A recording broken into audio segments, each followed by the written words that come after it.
আসসালামু আলাইকুম এভরিওয়ান, কেমন আছো তোমরা? আশা করি সকলেই ভালো আছো।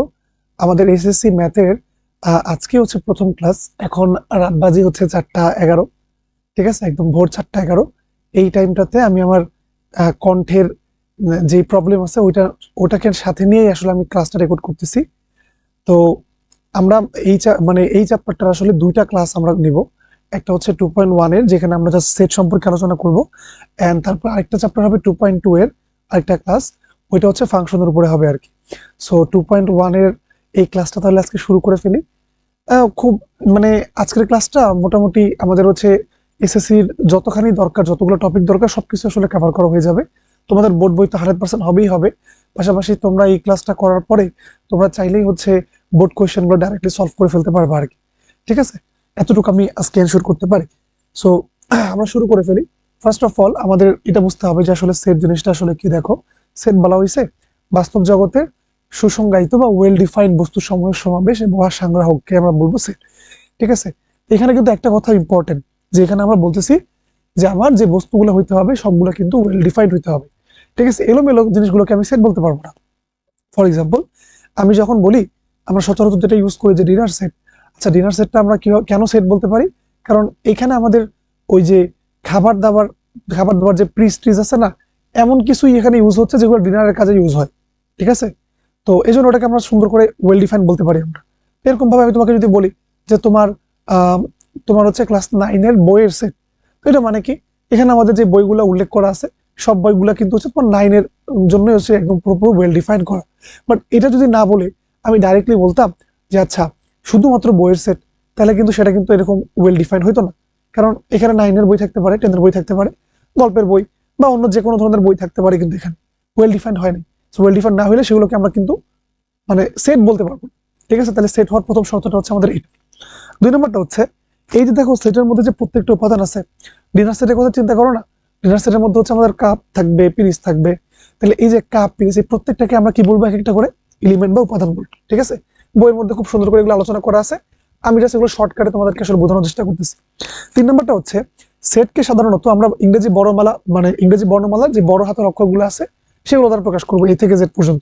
ঠিক আছে, সো এখন ম্যাথমেটিক্সে আমরা সেট কোনগুলোকে বলবো? দেখো, আমরা জানি যে এই যে এর আগের চ্যাপ্টারটাতে আমরা পড়ছিলাম যে ন্যাচারাল নাম্বারকে সাধারণত আমরা এন দ্বারা প্রকাশ করে থাকি না। সো ন্যাচারাল নাম্বার সেট যদি আমি বলি, দেখো ন্যাচারাল নাম্বারটা কিন্তু একটা ওয়েল ডিফাইন। মানে এটা হচ্ছে কি, তোমার দেখো তুমি যেখানে যাও না কেন, পৃথিবীর যে দেশে যাও না কেন, অলওয়েজ কিন্তু এটা ওয়েল ডিফাইন্ড আসতেছে। ঠিক আছে, মানে তুমি বাংলাদেশে বললে যে ন্যাচারাল নাম্বার 1 2 3 4 5 6 এগুলো হবে, মানে আমেরিকা গেলে তো চেঞ্জ হয়ে যাবে না, তাই না? ওগুলো আমাদের ওয়েল ডিফাইন জিনিসপাতি।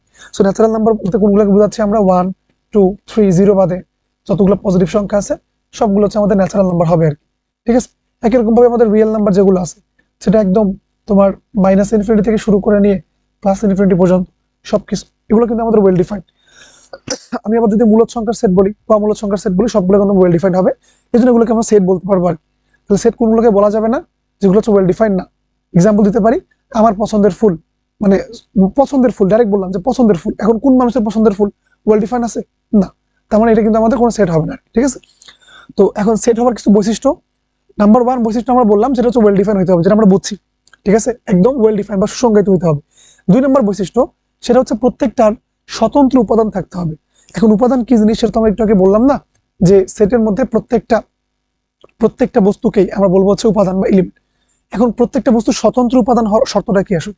ফর এক্সাম্পল, মনে করে এমন থাকলো যে এই কনস্ট আমি লিখলাম 3টা সংখ্যার, মনে করো এখানে সেট আছে 1 1 এবং হচ্ছে 2। ঠিক আছে, আবার বি ইকুয়ালস টু, আমি এখানে লিখতেছি যে 2 3 4 5 6 এরকম। তাহলে দেখো এখানে যে আমি দুইটা সেট লিখছি, বাই দ্য ওয়ে সেটগুলোকে কিন্তু আমরা হচ্ছে এরকম এই যে সেকেন্ড ব্র্যাকেট দিয়ে আসলে লিখে থাকি আর কি। ঠিক আছে, তো এখানে আমাদের প্রত্যেকটা উপাদানগুলোকে আমরা বলবো কি যে ইউনিক বা ডিস্টিংক্ট হতে হবে, স্বতন্ত্র উপাদান হতে হবে। এখন দেখো তো ভাইয়া, প্রথম এক্সাম্পলটাতে আমাদের এখানে 1 2বার চলে আসছে না? সো 1 2বার চলে আসলে এই জিনিসটাকে লেখা দরকার নেই। ঠিক আছে, এইটা মানে আসলে এইটাই যে 1 এবং 2 এই দুইটাই সেট আছে, এখানে 3 নাম্বার এরকম করে আলাদা করে লেখার কোনো দরকারই নেই। ঠিক আছে, আর মেন বৈশিষ্ট্য দেখো যে তোমার এই সেটের জন্য প্রত্যেকটা উপাদানকে হচ্ছে আলাদা আলাদা হইতে হবে আর কি। ঠিক আছে, এটা একটা বৈশিষ্ট্য। 3 নম্বর যে বৈশিষ্ট্যটা হচ্ছে যে উপাদানের ক্রম গুরুত্বহীন। অর্থাৎ সেটের ক্ষেত্রে মনে করো আমি এরকম একটা সেট লিখলাম যে a ইকুয়ালস টু 1 2 3 এরকম। আবার ধরো যে বি ইকুয়ালস টু আমি এরকম লিখলাম যে 2 1 3। আসলে এই দুটা সেট কোনো ভিন্ন ভিন্ন সেটকে নির্দেশ করে না, অর্থাৎ সেটের ক্ষেত্রে আমাদের ক্রমটা কিন্তু এখানে ডাজেন্ট ম্যাটার। বুঝতে পারছি? ক্রমটা এখানে কোনো ধরনের ম্যাটার করবে না, দুটো আসলে সেম সেটকে আসলে নির্দেশ করে। বুঝে গেল? তারপর 4 নাম্বার যে বৈশিষ্ট্যটা সেটা হচ্ছে সদস্যতা সম্পর্ক বা মেম্বারশিপ রিলেশন। এইটা কি জিনিস আমি একটু বুঝাই। মনে করো যে আমাদের এখানে একটা সেট আছে, এই সেটটা হচ্ছে আমাদের 1 2 3 4। এখন আমি তোমাকে বললাম যে আচ্ছা 3 কি এই সেটের উপাদান? উত্তর হচ্ছে হ্যাঁ ভাইয়া, আমি দেখতেই পারতেছি যে 1 2 3 4 এখানে লিখছেন, তাহলে 3 তো অবশ্যই এই সেটের উপাদান। তাহলে এই জিনিসটাকে আমরা কেমনে ডিনোট করব? এটা ডিনোট করার একটা উপায় আছে। এটাকে আমরা ডিনোট করার উপায় আছে, এটাকে আমরা এভাবে করে লিখবো যে 3 বিলংস টু হচ্ছে আমাদের এ। এটাকে কি পড়া হয় বলো? 3 বিলংস টু এ। কি পড়া হয়? পড়া হবে এরকম 3 বিলংস টু এ, মানে 3 হচ্ছে এর অন্তর্ভুক্ত। এখন আমি যদি বলি যে ভাইয়া এটা কি 5 কি এর অন্তর্ভুক্ত, মানে 5 কি এ সেটের অন্তর্ভুক্ত? উত্তর হচ্ছে না, 5 তো অন্তর্ভুক্ত না। তাহলে এটাকে আমরা কি বলবো?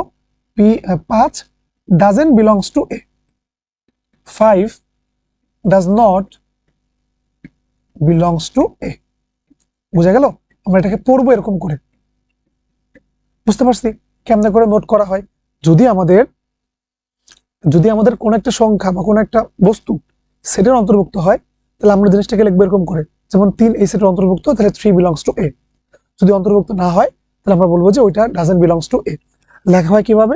এরকম একটা এপসাইলন দিয়ে, যদি বিলং হয় তাহলে এপসাইলন লিখবো, নট বিলং হলে এপসাইলন দেওয়ার পর একটা কেটে দিয়ে দিব আর কি। ঠিক আছে? এগুলো গেল আমাদের সেটের বৈশিষ্ট্য। এখন আসো, এই যে আমরা সেট যে প্রকাশ করতেছি, সেট প্রকাশের আসলে মেনলি দুটা পদ্ধতি আছে। এক নম্বরটা হচ্ছে তালিকা পদ্ধতি, যাকে আমরা ইংলিশে আবার রোস্টার মেথড বা ট্যাবুলার মেথড বলে থাকি। 2 নম্বরটা হচ্ছে সেট গঠন পদ্ধতি বা সেট বিল্ডার মেথড। এখন এই দুটো সম্পর্কে আমাদের ডিটেল জানা লাগবে। 1 নম্বর আসছে তালিকা পদ্ধতি। যে একটু আগে আমি সেটের এক্সাম্পল দেওয়ার সময় মনে আছে তো, ওই যে আমি হচ্ছে বড় হাতের ইংলিশ বড় হাতের একটা অক্ষর লিখছি এ ইকুয়াল টু, তারপরে হচ্ছে যে তোমার দুই পাশে হচ্ছে দুটা সেকেন্ড ব্র্যাকেট দিয়ে মাঝখানে হচ্ছে উপাদানগুলো লিখে ফেলছি। এই যে প্রসেসটা, এই প্রসেসটাকে আমরা বলি হচ্ছে তালিকা পদ্ধতি বা রোস্টার মেথড।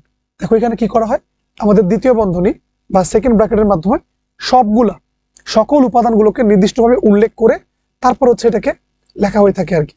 যেমন আমি এক্সাম্পল দিতেছিলাম, এ ইকুয়ালস টু, মনে করো আমাদের কিছু সংখ্যার সেট থাকলো, জোড় সংখ্যার সেট, ঠিক আছে? জোড় সংখ্যার সেট, কিন্তু সেটা হচ্ছে তোমার মনে করো 8-এর মধ্যে, 8-এর থেকে বড় না, 2 থেকে মানে 8-এর মধ্যে হচ্ছে জোড় সংখ্যার সেটগুলো আমি এখানে লিখতেছি। তাহলে এখন দেখো এখানে কিন্তু এই যে ওয়েল ডিফাইন করে দেওয়া আছে, ঠিক আছে, 2 থেকে 8-এর মধ্যে, এবং এখানে প্রত্যেকটা উপাদানকে আমি এখানে লিখছি। লেখার পরে তারপরে আমি তাকে সেকেন্ড ব্র্যাকেট দিয়ে লিখে ফেলছি। এখন যেহেতু প্রত্যেকটা সেটকে আসলে ইংরেজি বড় হাতের অক্ষর দিয়ে লেখা হয়, তাহলে বড় হাতের অক্ষর দিয়ে লিখি।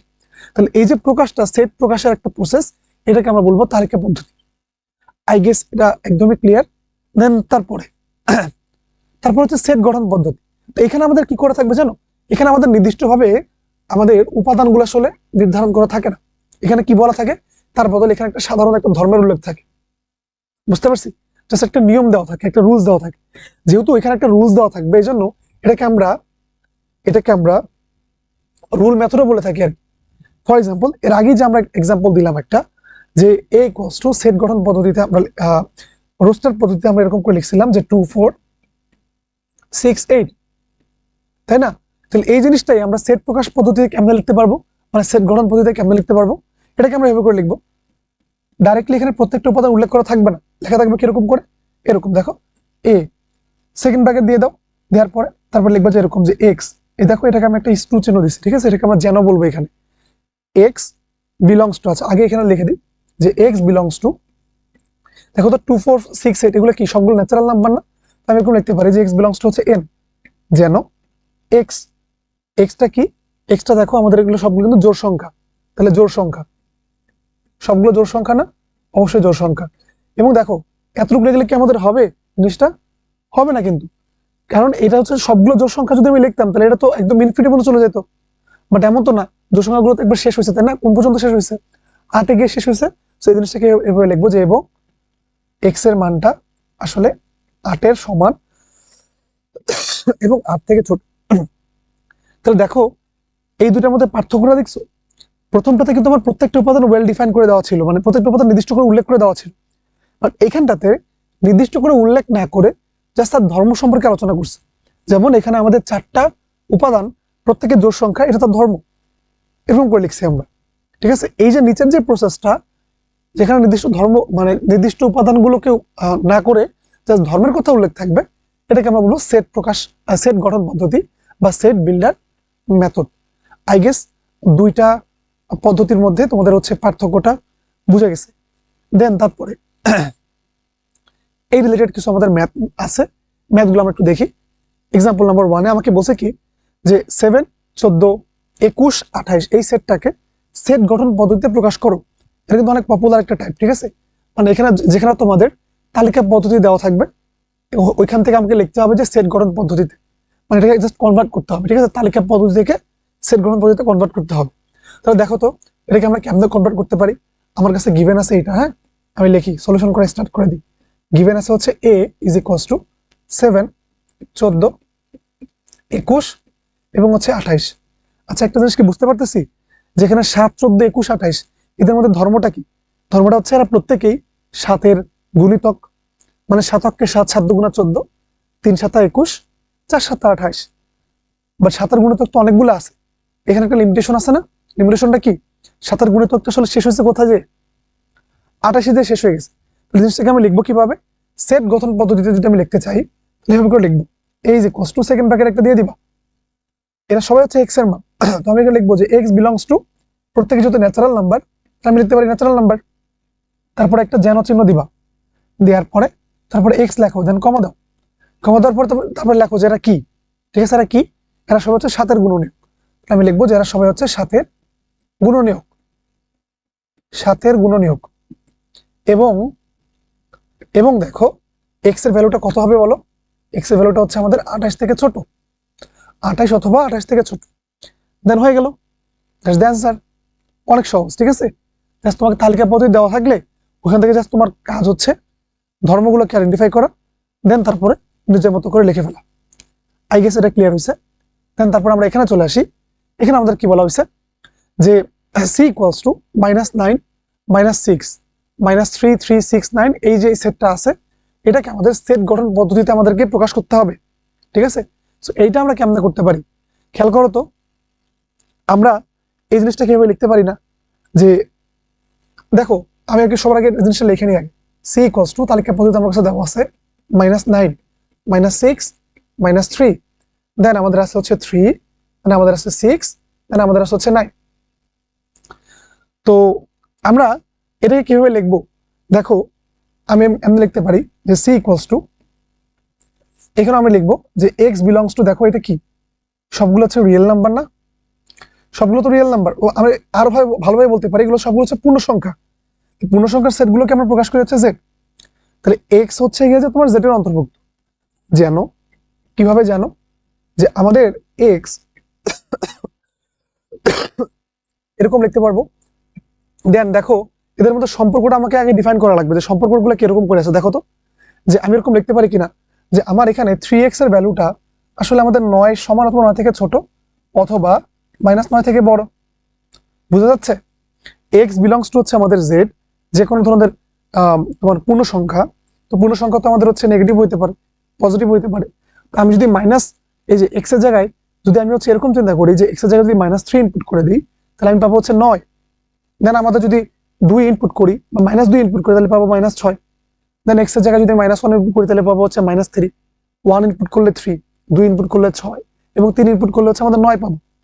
বাট দেখো আমি কি এটা অনন্তকাল পর্যন্ত নিয়ে যাব? না, যেহেতু আমার এখানে লিমিটেশন আছে -9 থেকে 9 পর্যন্ত, এই জন্য আমি এখানে কিন্তু বাউন্ডারি দিয়ে দিলাম যে আমার 3x এর ভ্যালুটা -9 থেকে 9 এর মধ্যে কিন্তু হইতে হবে। আই গেস এটা কিন্তু ক্লিয়ার হয়েছে। ঠিক আছে, জাস্ট এতটুকু লিখলে হয়ে গেল। বুঝে গেছে? খুবই সহজ। ঠিক আছে, দেন ডান।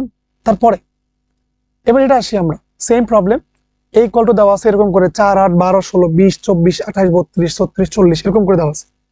তো দেখো আমরা এখান থেকে একটা জিনিস স্পষ্ট ক্লিয়ার করে বুঝতে পারতেছি যে এখানে যা আছে সবকিছু আসলে নাথিং বাট 4-এর গুণিতক, ঠিক না? 4 অক্ষে 4, 4 দুগুণে 8, 3 4 12 এমন করে দেওয়া আছে। এটা কিন্তু আমি সেট গঠন পদ্ধতিতে প্রকাশ করতে চাই, তাহলে এই ধরনের অঙ্ক কিন্তু অলরেডি আমরা একটা করছি। আমরা কেমনে প্রকাশ করব?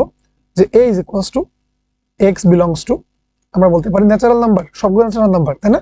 যেন এক্সটা কি আসলে, এক্সটা আসলে 4-এর গুণিতক, 4-এর গুণিতক। এখন 4-এর গুণিতক তো আরো আছে, 4×10 = 40, তারপর 4×11 = 44, আছে না? ওগুলোকে আমি এখানে লিখছি, লিখে নে। তাহলে আমাদের ওটা উল্লেখ করে দিতে হবে কোন পর্যন্ত আছে, সর্বোচ্চ 40 পর্যন্ত। তাহলে আমি লিখবো যে এবং এক্স এর মানটা আসলে 40-এর সমান অথবা 40 থেকে ছোট। দেন হয়ে গেল, এক লাইনের মধ্যে অঙ্ক করা কিন্তু শেষ। দেন তারপরে আমরা চলে আসি এটা, b = আমার কাছে দেওয়া আছে +-4, +-5 এবং +-6। এই সেটটাকে আমাদের সেট গঠন পদ্ধতিতে আসলে প্রকাশ করা লাগবে। সো এইটা আমরা কেমনে করতে পারি একটুখানি ভাবো। এখানে +-4 আছে, সো আমরা কখন প্লাস মাইনাসটা নিয়ে আসতে পারবো? আমরা জানি যদি কোনো একটা বস্তু ধরো এরকম থাকে, ধরো এমন হইলো যে x² = 25, এটা তো আমরা জানি। এখন আমি যদি এটাকে যদি মানে স্কোয়ারটাকে রুট করতে চাই তাহলে কি হবে, +-5 লিখতে পারবো, x = +-5। তাহলে বুঝতে পারতেছো যে প্লাস মাইনাসটা কখন আসে, যখন আমাদের মানে x² থাকবে তখন থেকে +-5 আমরা আনতে পারবো আর কি, তাই না? সো এখানে আমরা সেম কাজটাই করবো আসলে, যে সেট গঠন পদ্ধতি প্রকাশ করার জন্য যেহেতু এখানে প্লাস মাইনাস আছে, আমরা লিখতে পারি যে b = লেখা যাবে x বিলংস টু হচ্ছে রিয়েল নাম্বার, রিয়েল নাম্বার লিখতে পারো, অথবা তুমি আসলে পূর্ণ সংখ্যাও লিখতে পারো, ঠিক আছে? x বিলংস টু আসলে z, এবং যেন x এর মান না লিখে আমি লিখবো x² এর মান। x² এর যে মান কত হইতে পারে বলতো? x² এর মানটা 16 হইতে পারবে, অথবা 16 থেকে বড় হইতে পারবে, অথবা 36 হইতে পারে, ঠিক আছে? অথবা 36 হইতে পারে। খেয়াল করো, x এর ভ্যালুটা z হইতে পারে, অথবা তুমি এখানে জাস্ট ন্যাচারাল নাম্বারও দিতে পারো, কোনো সমস্যা নেই। x এর মানটা ন্যাচারাল নাম্বার, যে কোনো কিছু ন্যাচারাল নাম্বার হতে পারে, ঠিক আছে? যেমন আমি x এর মানটা যদি 1 দিই, এখানে 1 দিলে আমাদের মান আসবে কত? 1 দিলে আমাদের মান আসবে হচ্ছে 1²। 1² কি আমাদের অ্যান্সারটাকে স্যাটিসফাই করতেছে? অ্যান্সারটাকে স্যাটিসফাই করতেছে না। তাহলে আমি যদি এখানে 2 ইনপুট করি, তাহলে 2 ইনপুট করলে হচ্ছে 4। 4 কি বড় না? তো আমাদের এখানে কত ইনপুট করতে হবে দেখো তো। আমি এখানে 4 ইনপুট করি, তাহলে 4×4 হচ্ছে 16 হয়, যেটা আমাদের এটা ইকুয়াল হবে, তাহলে আমাদের 36, এটা আমাদের ইকুয়াল আসছে, ঠিক আছে? সো দ্যাটস দ্য অ্যান্সার এটা। তারপরেরটাতে আসে, এখানে যে b = এখানে, আচ্ছা এবার এটা হচ্ছে সেকেন্ড টাইপের অঙ্ক, ঠিক আছে? এর আগে অঙ্ক যতগুলো করতেছিলাম আমরা সবগুলাতেই আমাদের সাথে তালিকা পদ্ধতি দেওয়া ছিল, ওখান থেকে আমাদের সেট গঠন পদ্ধতিতে কনভার্ট করা লাগতেছিল। এখন আমরা করব কি, আমাদের কাছে আসলে সেট গঠন পদ্ধতি দেওয়া থাকবে, আমাকে জাস্ট তালিকা পদ্ধতিতে প্রকাশ করা লাগবে। দেখো প্রথম অঙ্কটাতে আমাকে কি বলছে, যে x যেন x হচ্ছে 28-এর গুণনীয়ক, 28-এর যতগুলো গুণনীয়ক আছে সবগুলোকে আমাকে তালিকা পদ্ধতিতে প্রকাশ করা লাগবে। তাহলে সিম্পল ভাই, 28-এর গুণনীয়ক কোনগুলো হয়, মানে আমি কত করে 28 পাবো, তাই না? যেমন আমি চাইলে 28 সাথে 1 গুণ করে 28 পেতে পারি, আমি চাইলে হচ্ছে 14 দুগুণ 28 পেতে পারি, তারপর আমি চাইলে 4×7 28 পেতে পারি। এছাড়া কি 28 পাওয়ার অন্য কোনো উপায় আছে? উত্তর হচ্ছে না, নাই। তাহলে এখানে যতগুলো আমরা উপাদান পাইলাম সবগুলোকে জাস্ট আমি তালিকা পদ্ধতি প্রকাশ করে দিলে কিন্তু আমাদের অ্যান্সার হয়ে যাবে। সো আমি লিখতে পারি যে b = তালিকা পদ্ধতি প্রকাশ করা মানে কি, সবগুলো উপাদানকে জাস্ট সিকোয়েন্সে লেখো, 1 লেখো, তারপরে 2, তারপরে 4, 7, 14 এবং হচ্ছে 28, হয়ে গেল তালিকা পদ্ধতি প্রকাশ করা। খুবই সহজ এগুলো, ঠিক আছে? দেন তারপরে এখানে চলে আসি, এখানে বলা হয়েছে x যেন x ধনাত্মক পূর্ণ সংখ্যা, ঠিক আছে? ধনাত্মক পূর্ণ সংখ্যা সবগুলা, এবং x² এর মানটা হচ্ছে 18 থেকে ছোট, x² এর মানটা হচ্ছে আমাদের 18 থেকে ছোট হইতে হবে। তাহলে আমরা জানি, দেখো এটাকে যদি আমি তালিকা পদ্ধতি প্রকাশ করতে চাই, ধনাত্মক পূর্ণ সংখ্যা মানে কোনগুলা, আমাদের 1 হবে, 2 হবে, 3 হবে। তাহলে খেয়াল করো, আমি যদি x এর মানটা 1 ইনপুট করি, তাহলে x² এর মান কত আসে বলো তো ভাইয়া? x² এর মান কত? 1। আচ্ছা 1 এর মানটা কি 18 থেকে ছোট? শর্ত কি মিলতেছে? হ্যাঁ। তাহলে আমাদের x = 1 টা আমাদের এই সেটের অন্তর্ভুক্ত হবে। দেন अगेन x = যদি আমি 2 নেই, 2 নিলে x² সমান কত লেখা যাবে? 4। 4টা কি আমাদের 18 থেকে ছোট? উত্তর হচ্ছে হ্যাঁ ভাইয়া, এটা তো আমাদের 18 থেকে ছোট। তাহলে এটাও কি আমাদের এই শর্তটাকে ফিল আপ করতেছে না? অবশ্যই। x এর মান হইতে হবে ধনাত্মক পূর্ণ সংখ্যা, এবং এটাকে বর্গ করলে তার মান হইতে হবে যে মানে 18 থেকে ছোট, এটা হইছে। দেন x = যদি আমি 3 নেই, 3 স্কয়ার করলে, এখানে x² করলে আমাদের এখানে হবে 9, 9 তো 18 থেকে ছোট, ইয়েস। তাহলে এটা আমাদের এই সেটের অন্তর্ভুক্ত। একই রকম ভাবে x = যদি আমি 4 ইনপুট করি, তাহলে x² আমাদের হবে 16, 16টা কিন্তু আমার 18 থেকে ছোট, তাহলে এটাও কিন্তু আমাদের ইনপুট, এটাও কিন্তু আমাদের এই সেটের অন্তর্ভুক্ত। বাট আমি যখনই x এর মানটা 5 নিব, 5 নিলে x² করলে আমাদের হবে 25, এই 25টা কিন্তু আমাদের 18 থেকে ছোট না, বড়, তাই না? তাহলে এটা কিন্তু আমাদের এই সেটের অন্তর্ভুক্ত না। তাহলে কোনটা কোনটা আমাদের এই সেটের অন্তর্ভুক্ত হবে বলো? 1 হবে, 2 হবে, 3 হবে, 4 হবে। তোমার কোশ্চেন আসতে পারে যে ভাইয়া 0 আপনি কেন নিলেন না? কারণ 0 একটা ধনাত্মক সংখ্যা না, ঠিক আছে? আমাকে শুধুমাত্র ধনাত্মক পূর্ণ সংখ্যাগুলোকে নিতে বলছে। 0 কোনো ধনাত্মক পূর্ণ সংখ্যা না বলে এটা আমাদের এই সেটের অন্তর্ভুক্ত হবে না। তাহলে আমি যদি সেটটাকে তালিকা পদ্ধতিতে প্রকাশ করতে যাই, তাহলে সি ইকুয়াল টু আমি লিখতে পারবো কে কে 1 2 3 4, 1, 2, 3, 4। That's the answer. ঠিক আছে, এটা হচ্ছে আমাদের অ্যান্সার। আই গেস এটা আমাদের ক্লিয়ার হয়ে গেছে। খুবই সহজ অঙ্ক এগুলো, ঠিক আছে? তারপরে একটা অঙ্ক, এরপর অঙ্কটা আমি তোমাদের এইচডব্লিউ দিব। আচ্ছা, এই অঙ্কটা আমরা একটু করে দেখি। এখানে আমাদের কি বলছে? X belongs to Z. Z দ্বারা কি বোঝায়? যে কোনো পূর্ণ সংখ্যা, সেটা হতে পারে মাইনাস অথবা প্লাস, বাস পূর্ণ সংখ্যা হইলেই হবে আমাদের। তাহলে এখন এখানে শর্তটা কি দিচ্ছে দেখো, শর্ত দিকে খেয়াল করবা। শর্ত থেকে আমাকে তালিকায় আসতে হবে। শর্ত বলছে যে এক্স স্কোয়ারের মানটা 5 থেকে বড় হইতে হবে। তাহলে আমি এক কাজ করে ফেলি, যেহেতু এখানে আমাদের বলে দিচ্ছে পূর্ণ সংখ্যা নেগেটিভ পজিটিভ দুটোই হতে পারে। তাহলে আমি এক কাজ করে ফেলি যে আমি এক্স এর মানটা এখান থেকে নেওয়া স্টার্ট করি। কত? ধরো এক্স এর মানটা আমি এখানে -4 নিলাম। সো -4 যদি নেই, তাহলে -4 কে যদি আমি স্কোয়ার করে ফেলি, তাহলে এটা কত আসবে? 16। আচ্ছা, 16 কি 5 থেকে বড়? উত্তর হচ্ছে হ্যাঁ, 5 থেকে বড়। এবং এই -4 কে যদি আমি কিউব করে ফেলি, দেখো -4 কে যদি আমি কিউব করি, তাহলে আমি এখানে কত পাই? -64 পাবো। -64 কি 36 থেকে ছোট? উত্তর হচ্ছে হ্যাঁ ভাইয়া, -64 তো অবশ্যই 36 থেকে ছোট। তাহলে অবশ্যই আমার x ইকুয়াল টু যে -4 আছে, এটা কিন্তু আমাদের এই সেটের অন্তর্ভুক্ত। হ্যাঁ, অন্তর্ভুক্ত। এটাকে আমি নিতে পারি। দেন আমি যদি x ইকুয়াল যদি -3 ইনপুট করি এখানে, -3 ইনপুট করলে এটা হবে আমাদের -3 স্কোয়ার। -3 স্কোয়ার করলে কত হয়? 9। আচ্ছা, 9 কি 5 থেকে বড়? উত্তর হচ্ছে হ্যাঁ ভাইয়া, 9 তো 5 থেকে বড়। দেন আমি যদি দুইটা শর্ত কিন্তু আমাকে ফিল আপ করা লাগবে, ঠিক আছে? এই শর্তটাকেও এবং এই শর্তটাকে। এবার আমি যদি এরকম করি যে -3 কিউব করি, -3 কিউব মানে কত? -27। আচ্ছা, -27 কি 36 থেকে বড় নাকি ছোট? ছোট। তাহলে ছোট যদি হয়, এটা কিন্তু সিদ্ধ করতেছে। ক্লিয়ার? এরপরে আমি x ইকুয়াল যদি এবার -2 নিই, -2 নিলে কি হচ্ছে দেখো তো? -2 স্কোয়ার হবে। -2 স্কোয়ার করলে কত হয়? 4। 4 কি 5 থেকে বড়? না। এই তো আমাদের শর্ত ব্রেক করে ফেলছে। এই শর্ত যদি ব্রেক করে ফেলে, এবার আমি যদি -2 কিউব করে ফেলি, 2 কিউব করলে কত হয় দেখো তো? 8 আসে, -8। -8 তো কিন্তু 36 থেকে ছোট। দেখো, আমার এই যে x ইকুয়াল টু -2 ইনপুট করলে, সে তো আমাদের এই যে সেকেন্ড শর্তটাকে ফিল আপ করতেছে, বাট ফার্স্ট শর্তটাকে যেহেতু ফিল আপ করতেছে না, তার মানে এটা আমাদের সেটের অন্তর্ভুক্ত না। ঠিক আছে? দুইটা সেট মানে দুইটা শর্তকে যে ফিল আপ করবে, সেই হচ্ছে এই সেটের অন্তর্ভুক্ত হবে। তো এখন স্পষ্ট বোঝা যাচ্ছে যে আমি x ইকুয়াল টু যদি আমি -1 নেই, তাহলে সেটা তো আমাদের হবে না। হবে? হবে না। -2 যদি না হয়, x ইকুয়াল টু -1 নিলে সেটা তো আরো হবে না। আচ্ছা, এরপর x ইকুয়াল টু 2 নিলে কি হবে? 2 নিলেও হবে না, কারণ 2 নিলে এখানে কত আসবে? 2 স্কোয়ার করলে 4, 4 তো আর 5 থেকে বড় না, হবে না। তাহলে আমাদের কত নিতে হবে বলতো? আমি ডাইরেক্টলি এগুলোকে বাদ দিলে, ডাইরেক্টলি আমি x ইকুয়াল টু 3 ইনপুট করি। x ইকুয়াল টু 3 যদি ইনপুট করে ফেলি, তাহলে এটা আসতে হচ্ছে 3 স্কোয়ার। তাহলে 3 স্কোয়ার করলে কত হয়? সেটা হচ্ছে 9। আর 9 তো অবশ্যই 5 থেকে বড়।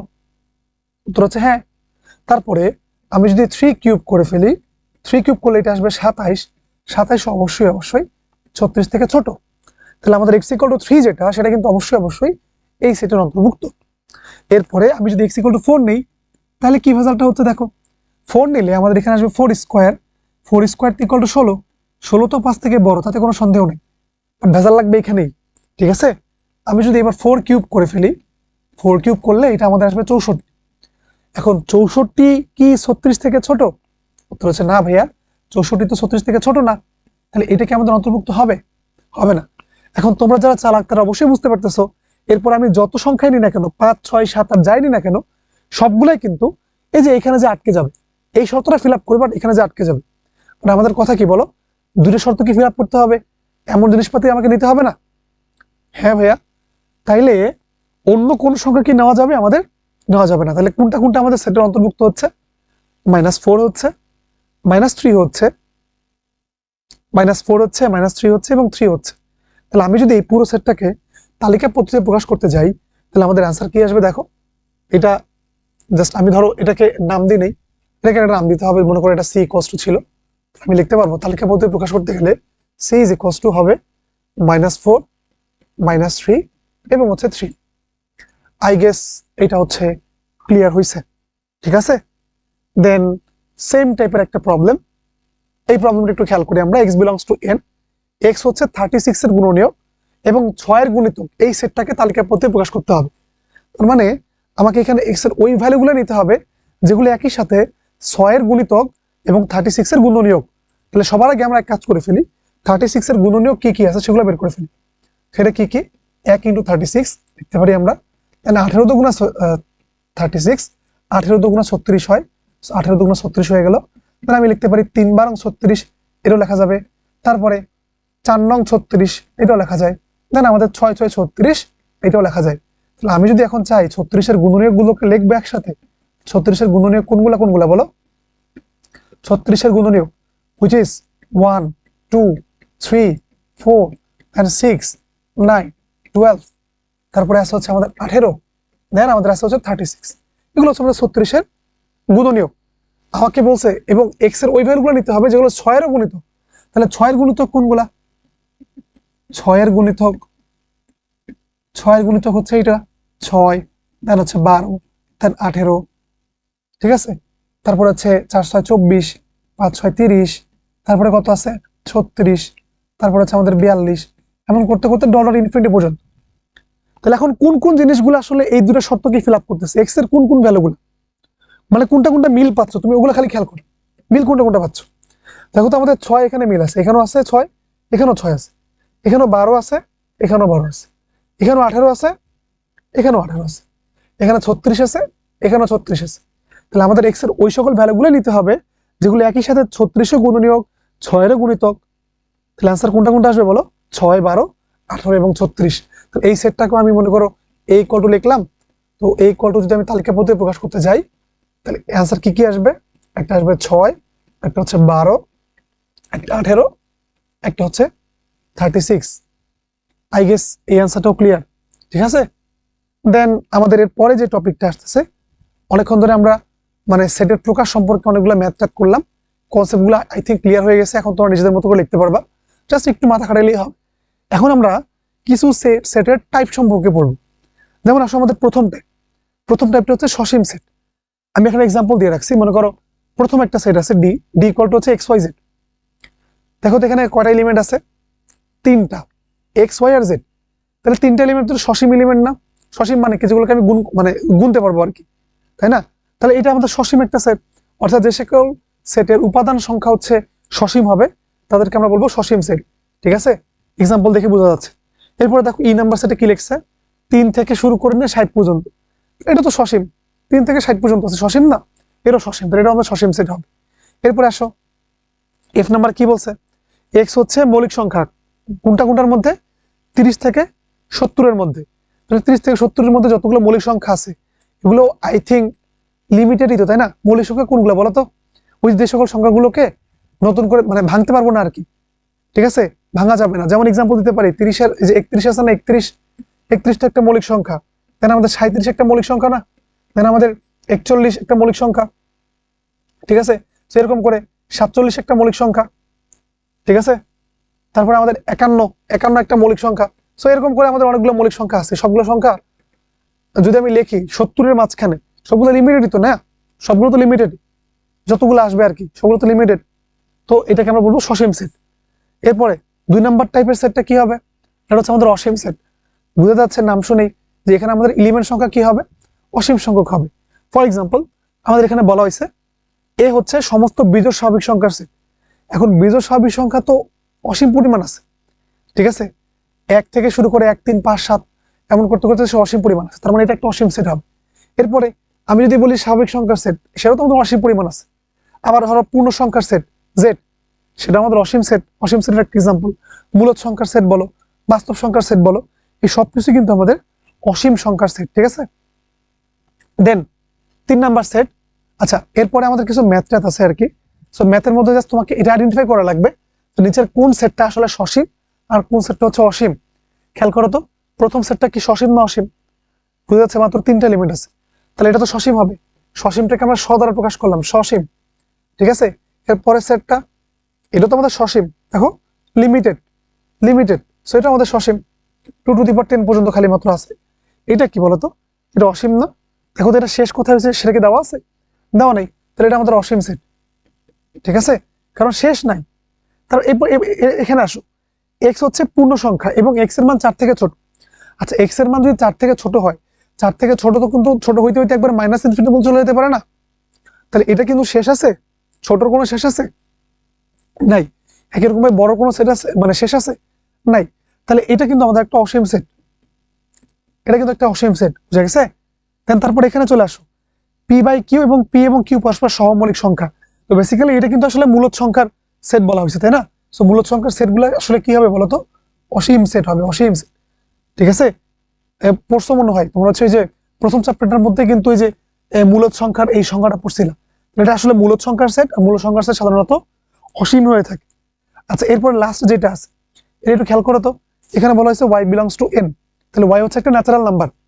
ঠিক আছে, সেট গঠন পদ্ধতি দেওয়া আছে, এই ধরনের একটা অঙ্ক আমরা করছিলাম কিন্তু অলরেডি। তাহলে ওয়াই এর মানটা বসাবা, বসানোর পরে ওয়াই স্কোয়ার করলে সেটা যাতে আমাদের 100 থেকে ছোট আসে, আর ওয়াই কিউব করলে সেটা যাতে 100 থেকে বড় আসে। তো এরকম সংখ্যার সেট অল্প আছে না, লিমিটেড আছে না? অবশ্যই লিমিটেড। তোমরা এটা করে দেখবা, তোমাদের জন্য এইচডব্লিউ থাকবে, ঠিক আছে? করে দেখবা, করে দেখে দেখবা যে এখানে আমাদের যে সেটগুলো তৈরি হচ্ছে সেটাও কিন্তু আমাদের সসীম সেট। এটা কিন্তু অসীম হবে না কখনো, ঠিক আছে?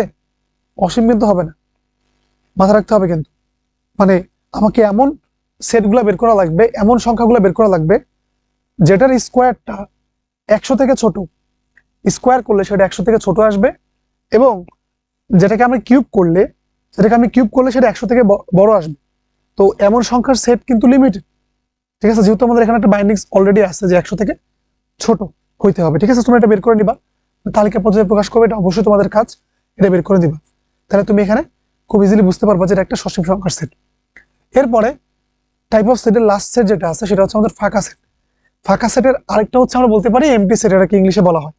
যেমন একটা এক্সাম্পল দিতে পারি আমরা, মনে করো যে কোনো একটা বালিকা বিদ্যালয়ের মধ্যে তোমাকে যদি বলে যে সেখানে বালকের সেট কত হবে, বালকের সংখ্যা কত হবে, উত্তর কি হবে? 0 হবে না, কারণ বালিকা বিদ্যালয়ের মধ্যে বালক থেকে আসবে, তাহলে তো ফাঁকা সেট হবে, তাই না? বালকের সেট হচ্ছে সেখানে ফাঁকা সেট, ঠিক আছে? এরপরে আসো, তোমাকে এখানে বলা হইলো এক্স বিলংস টু এন, মানে এক্স হচ্ছে ন্যাচারাল নাম্বার, এবং বলা হয়েছে যে এক্স এর মান হচ্ছে 10 থেকে বড় এবং 11 থেকে ছোট। এখন আমাকে বলো তো, 10 এবং 11-এর মাঝখানে কোনো স্বাভাবিক সংখ্যা আছে? নাই। ভগ্নাংশ সংখ্যা থাকতে পারে, কোনো স্বাভাবিক সংখ্যা আছে না? নাই। কারণ স্বাভাবিক সংখ্যা তো সবগুলো তো পূর্ণ সংখ্যা হয়, তাই না? তো তার মানে এখানে কোনো ধরনের স্বাভাবিক সংখ্যা নাই। এখানে আমরা কি বলবো? সেগুলোকে আমরা বলবো ফাঁকা সেট। অথবা 23 থেকে 29, 23 থেকে 29-এর মধ্যে তোমাকে যদি কোনো মৌলিক সংখ্যা বের করতে বলে, পারবা? 23 পরে কি আছে বলো? 24 আছে। 24 কি মৌলিক সংখ্যা না? 4 6 24 হয়। 25 25 হবে না, 5 5 25। 26 হবে, 26 তো হবে না। 13 2 26 হয়। 27 হবে, 27 তো হবে না। 3 9 27, 28 হবে না, 4 7 28। তার মানে আমাদের 23 থেকে 29-এর মাঝখানে কোনো ধরনের মৌলিক সংখ্যা কিন্তু নাই। তাহলে এটা আমরা কি বলবো? এটা আমরা হচ্ছে ফাঁকা সেট বলবো। এবং ফাঁকা সেটগুলোকে সাধারণত আমরা এরকম দুইটা জাস্ট সেকেন্ড বন্ধনী দ্বারা ফাঁকা রেখে প্রকাশ করে থাকি, অথবা আমরা জাস্ট এরকম একটা চিহ্ন দ্বারা প্রকাশ করে থাকি, বুঝা গেছে?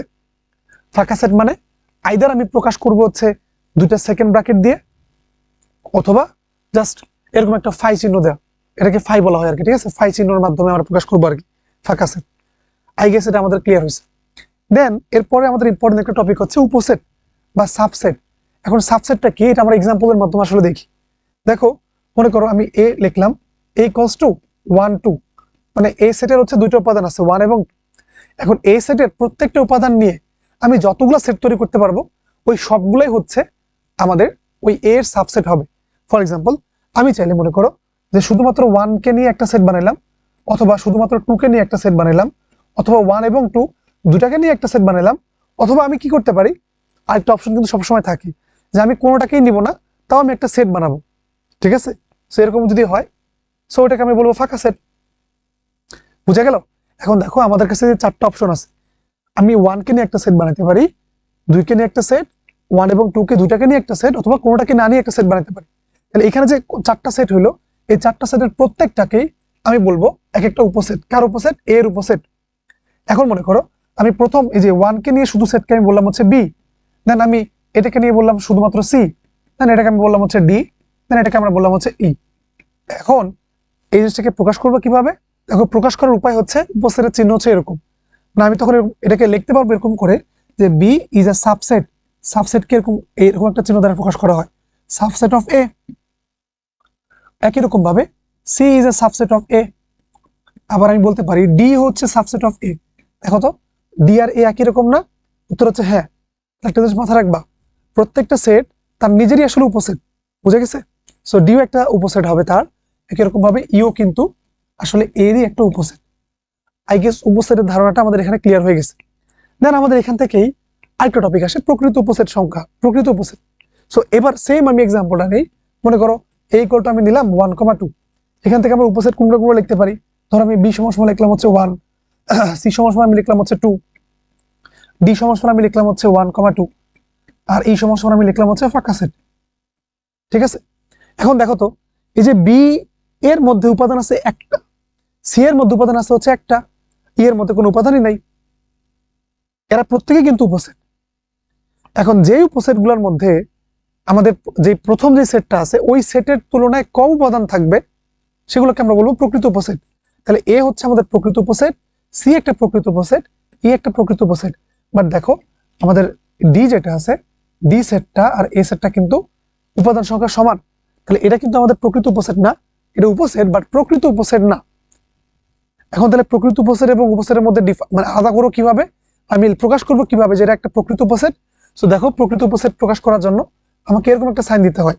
আগেরটা একটু খেয়াল করো, যদি শুধু উপসেট থাকতো তাহলে এখানে দেখো একটা এরকম সমান চিহ্নের মতো একটা চিহ্ন আছে। বাট আমাদের শুধু উপসেট বললে, শুধু প্রকৃত উপসেট বললে এই চিহ্নটা দেওয়া হয় না। তাহলে আমি এখানে বলতে পারি যে বি হচ্ছে এর একটা প্রকৃত উপসেট, সি হচ্ছে এর একটা প্রকৃত উপসেট, এমনকি ইও হচ্ছে এর একটা প্রকৃত উপসেট, বা ডি হচ্ছে এর একটা জাস্ট উপসেট। ডি হচ্ছে এর জাস্ট একটা উপসেট। তাহলে একটা জিনিসকে আমি বুঝতে পারতেছি যে আমার একটা সেট থেকে আমি যতগুলো উপসেট বানাতে পারবো প্রকৃত উপসেট সংখ্যা হবে তার থেকে এক কম। যেমন এখানে আমাদের প্রকৃত উপসেট ছিল, সরি উপসেট ছিল 4টা, বাট প্রকৃত উপসেট কয়টা বলো? 3টা। এই 3টা কিন্তু আমাদের অ্যাকচুয়ালি প্রকৃত উপসেট। ঠিক আছে? সো এরাই হচ্ছে আমাদের প্রকৃত বা প্রপার সাবসেট বলতে পারি, এটাকে আমরা বলি প্রপার সাবসেট। আর এ শুধুই মাত্র সাবসেট। আই গেস এটা ক্লিয়ার হয়ে গেছে, বুঝা গেল? ওকে, তাহলে এখন ভাইয়া মনে কোশ্চেন আসতে পারে যে ভাইয়া আপনি তো জাস্ট হচ্ছে এমন একটা সেট নিছেন যার হচ্ছে 2টা মাত্র এলিমেন্ট আছে, তার আপনি উপসেট বের করে দেখাইছেন। যদি 3টা এলিমেন্ট থাকে তাহলে আপনি সেটা কেমন করবেন? উত্তর হচ্ছে খুবই সহজ ভাইয়া, 3টা এলিমেন্ট থাকলে তুমি পারবা তো? 2টা যদি পারো তাহলে 3টা কেন পারবা না বলো? আমি একটা এক্সাম্পল নেই। এ সমান সমান ধরো এ বি সি নিলাম আমরা, এই সেটের হচ্ছে 3টা উপাদান হচ্ছে এ বি সি, এদের সাবসেটগুলো আমি বের করতে যাচ্ছি। তাহলে কি কি হতে পারে? আমি শুধুমাত্র এ কে নিতে পারি, এ কে নিয়ে একটা সেট বানাতে পারি। মানে আমি শুধুমাত্র বি কে নিয়ে একটা সেট বানাতে পারি, সি কে নিয়ে একটা সেট বানাতে পারি। তো একটা একটা করে নিয়ে আমাদের হয়ে গেছে। এবার আমি চাইলে দুটো দুটো করে নিতে পারবো। আমি এ কে রাখলাম এবং বি কে রাখলাম, এটা একটা সেট হইলো। তাহলে আমি এ কে রাখলাম আর সি কে নিলাম, এটা একটা সেট হতে পারে। দেন আমি বি কে নিলাম এবং সি কে নিলাম, এটা একটা সেট হতে পারে। তাহলে আমাদের অলরেডি কয়টা সেট হয়ে গেছে? দেখো তো 6টা সেট হয়ে গেছে। এবার আমি 3টা 3টা করে নিব। আমি চাইলে 3টাকে নিলেও একটা সেট বানাতে পারি, এবিসি। এই 3টা হচ্ছে আমাদের একটা সেট হতে পারে। আরেকটা সেট যেটা যেটা সবসময় থাকে ওটাকে আমরা বলি ফাঁকা সেট, যেটাকে আমরা ফায়দার প্রকাশ করতে পারি। তাহলে এখানে আমি দেখো কয়টা আমাদের উপসেট দাঁড়াইলো, উপসেট বের হলো কয়টা? 8টা। এই যে এখানে 3টা আছে, একটা একটা করে নিলে যখন নিলাম তখন এখানে 3টা, দুটো দুটো করে নিচ্ছি তখন একটা 3টা আসছে, এবং 3টা নিলে তখন একটা আসছে, এবং একটা ফাঁকা সেট তো অলওয়েজ আসেই আছে। তাহলে টোটাল উপসেট কয়টা? এখানে টোটাল উপসেট কিন্তু 8টা। এখন যদি আমি বলি যে এর মধ্যে প্রকৃত উপসেট কয়টা, প্রকৃত উপসেট কয়টা আমি এখানে লিখে দিই যে এখানে আমাদের টোটাল সাবসেট বা উপসেট হচ্ছে 8টা, 8টি। বাট আমাদের প্রপার উপসেট যেটা প্রপার সাবসেট, প্রপার সাবসেট কয়টা বলো? 7টা।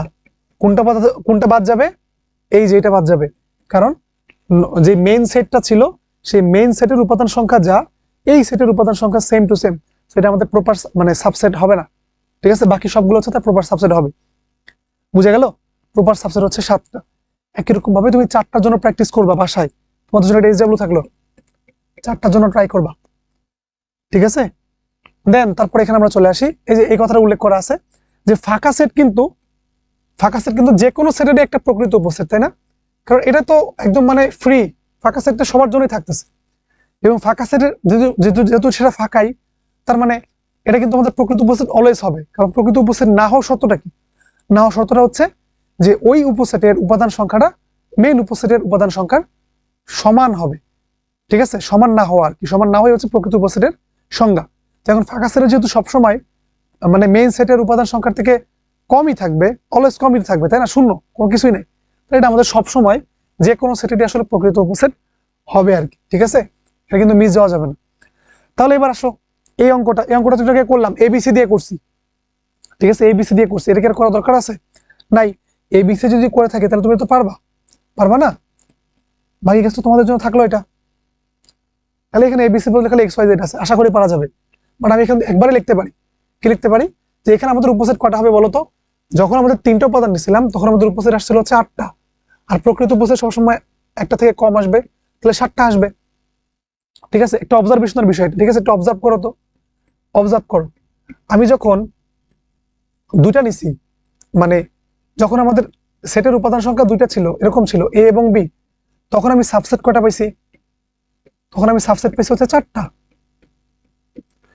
আমি যখন এর উপাদান 3টা নিলাম এ বি সি, তখন আমি সাবসেট কতগুলো পাইলাম, সাবসেট আমি পাইলাম হচ্ছে 8টা।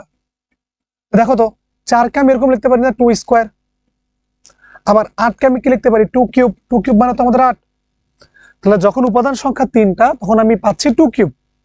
তাহলে এরকম করে আমার যদি উপাদান সংখ্যা 4টা হয় তাহলে আমি কতগুলো সাবসেট পাবো, A B C D, subset কতগুলো পাওয়া যাবে, সাবসেট পাওয়া যাবে হচ্ছে 2 টু দি পাওয়ার 4 সংখ্যক, তার মানে 16টা পাওয়া যাবে। তোমাদের যে আমি এসডব্লিউ দিছিলাম ওখানে তুমি হচ্ছে কি করবে জানো, ওই সাবসেট 16টা বের হয় কিনা ওটা চেক করবা, নাহলে অবশ্যই অবশ্যই আমার কমেন্টে জানাবে। ঠিক আছে, তো সাবসেট যদি 16টা হয় তাহলে আমাদের প্রকৃত সাবসেট যেটা প্রপার সাবসেট কটা হবে, ওই কেসটাতে আমাদের প্রপার সাবসেট কতগুলো হয়, প্রপার সাবসেট হবে 15টা, মানে একটা কম। কোনটা কম, ওই যে যেটার উপাদান সংখ্যা মূল সেটের উপাদান সংখ্যা সমান হয়ে যাবে, সেটা বাদ দিয়ে বাকি যা আছে সবগুলো তার হচ্ছে প্রপার সাবসেট হবে আর কি। বুঝে গেছে? তাহলে এরকম করে আমি যদি বলতে পারি যে যদি আমাদের কোন একটা সেটের উপাদান সংখ্যা হচ্ছে n সংখ্যক থাকে, n সংখ্যক থাকে, তাহলে সেক্ষেত্রে আমাদের সাবসেট কত হবে, সাবসেট ইকুয়াল টু হবে 2 টু দি পাওয়ার n। আর আমাদের প্রপার সাবসেট কত হবে, প্রপার সাবসেট হবে 2 টু দি পাওয়ার n-1। এই দুটো জিনিস মনে রাখতে হবে। ঠিক আছে, এই দুটো জিনিস কিন্তু অবশ্যই অবশ্যই মনে রাখা লাগবে। ওকে, এই দুটো জিনিস অলওয়েজ অলওয়েজ মনে রাখা লাগবে। ঠিক আছে, আমি এটাকে মার্ক করে দিলাম, এটা মনে রাখবা। আই গেস এটা হচ্ছে আমাদের ক্লিয়ার হয়েছে। দেন তারপরে এই যে 4টা দেওয়া আছে, বলো তো, এই যে 4টা দেওয়া আছে, দেখো আমি এই জিনিসটা এখানে লিখেও দিছি। আবার কোন একটা উপসেটের উপাদান সংখ্যা যদি n হয় তাহলে ওই উপসেটের সংখ্যা হবে 2 টু দি পাওয়ার n, আর প্রকৃত উপসেটের সংখ্যা হবে 2 টু দি পাওয়ার n-1।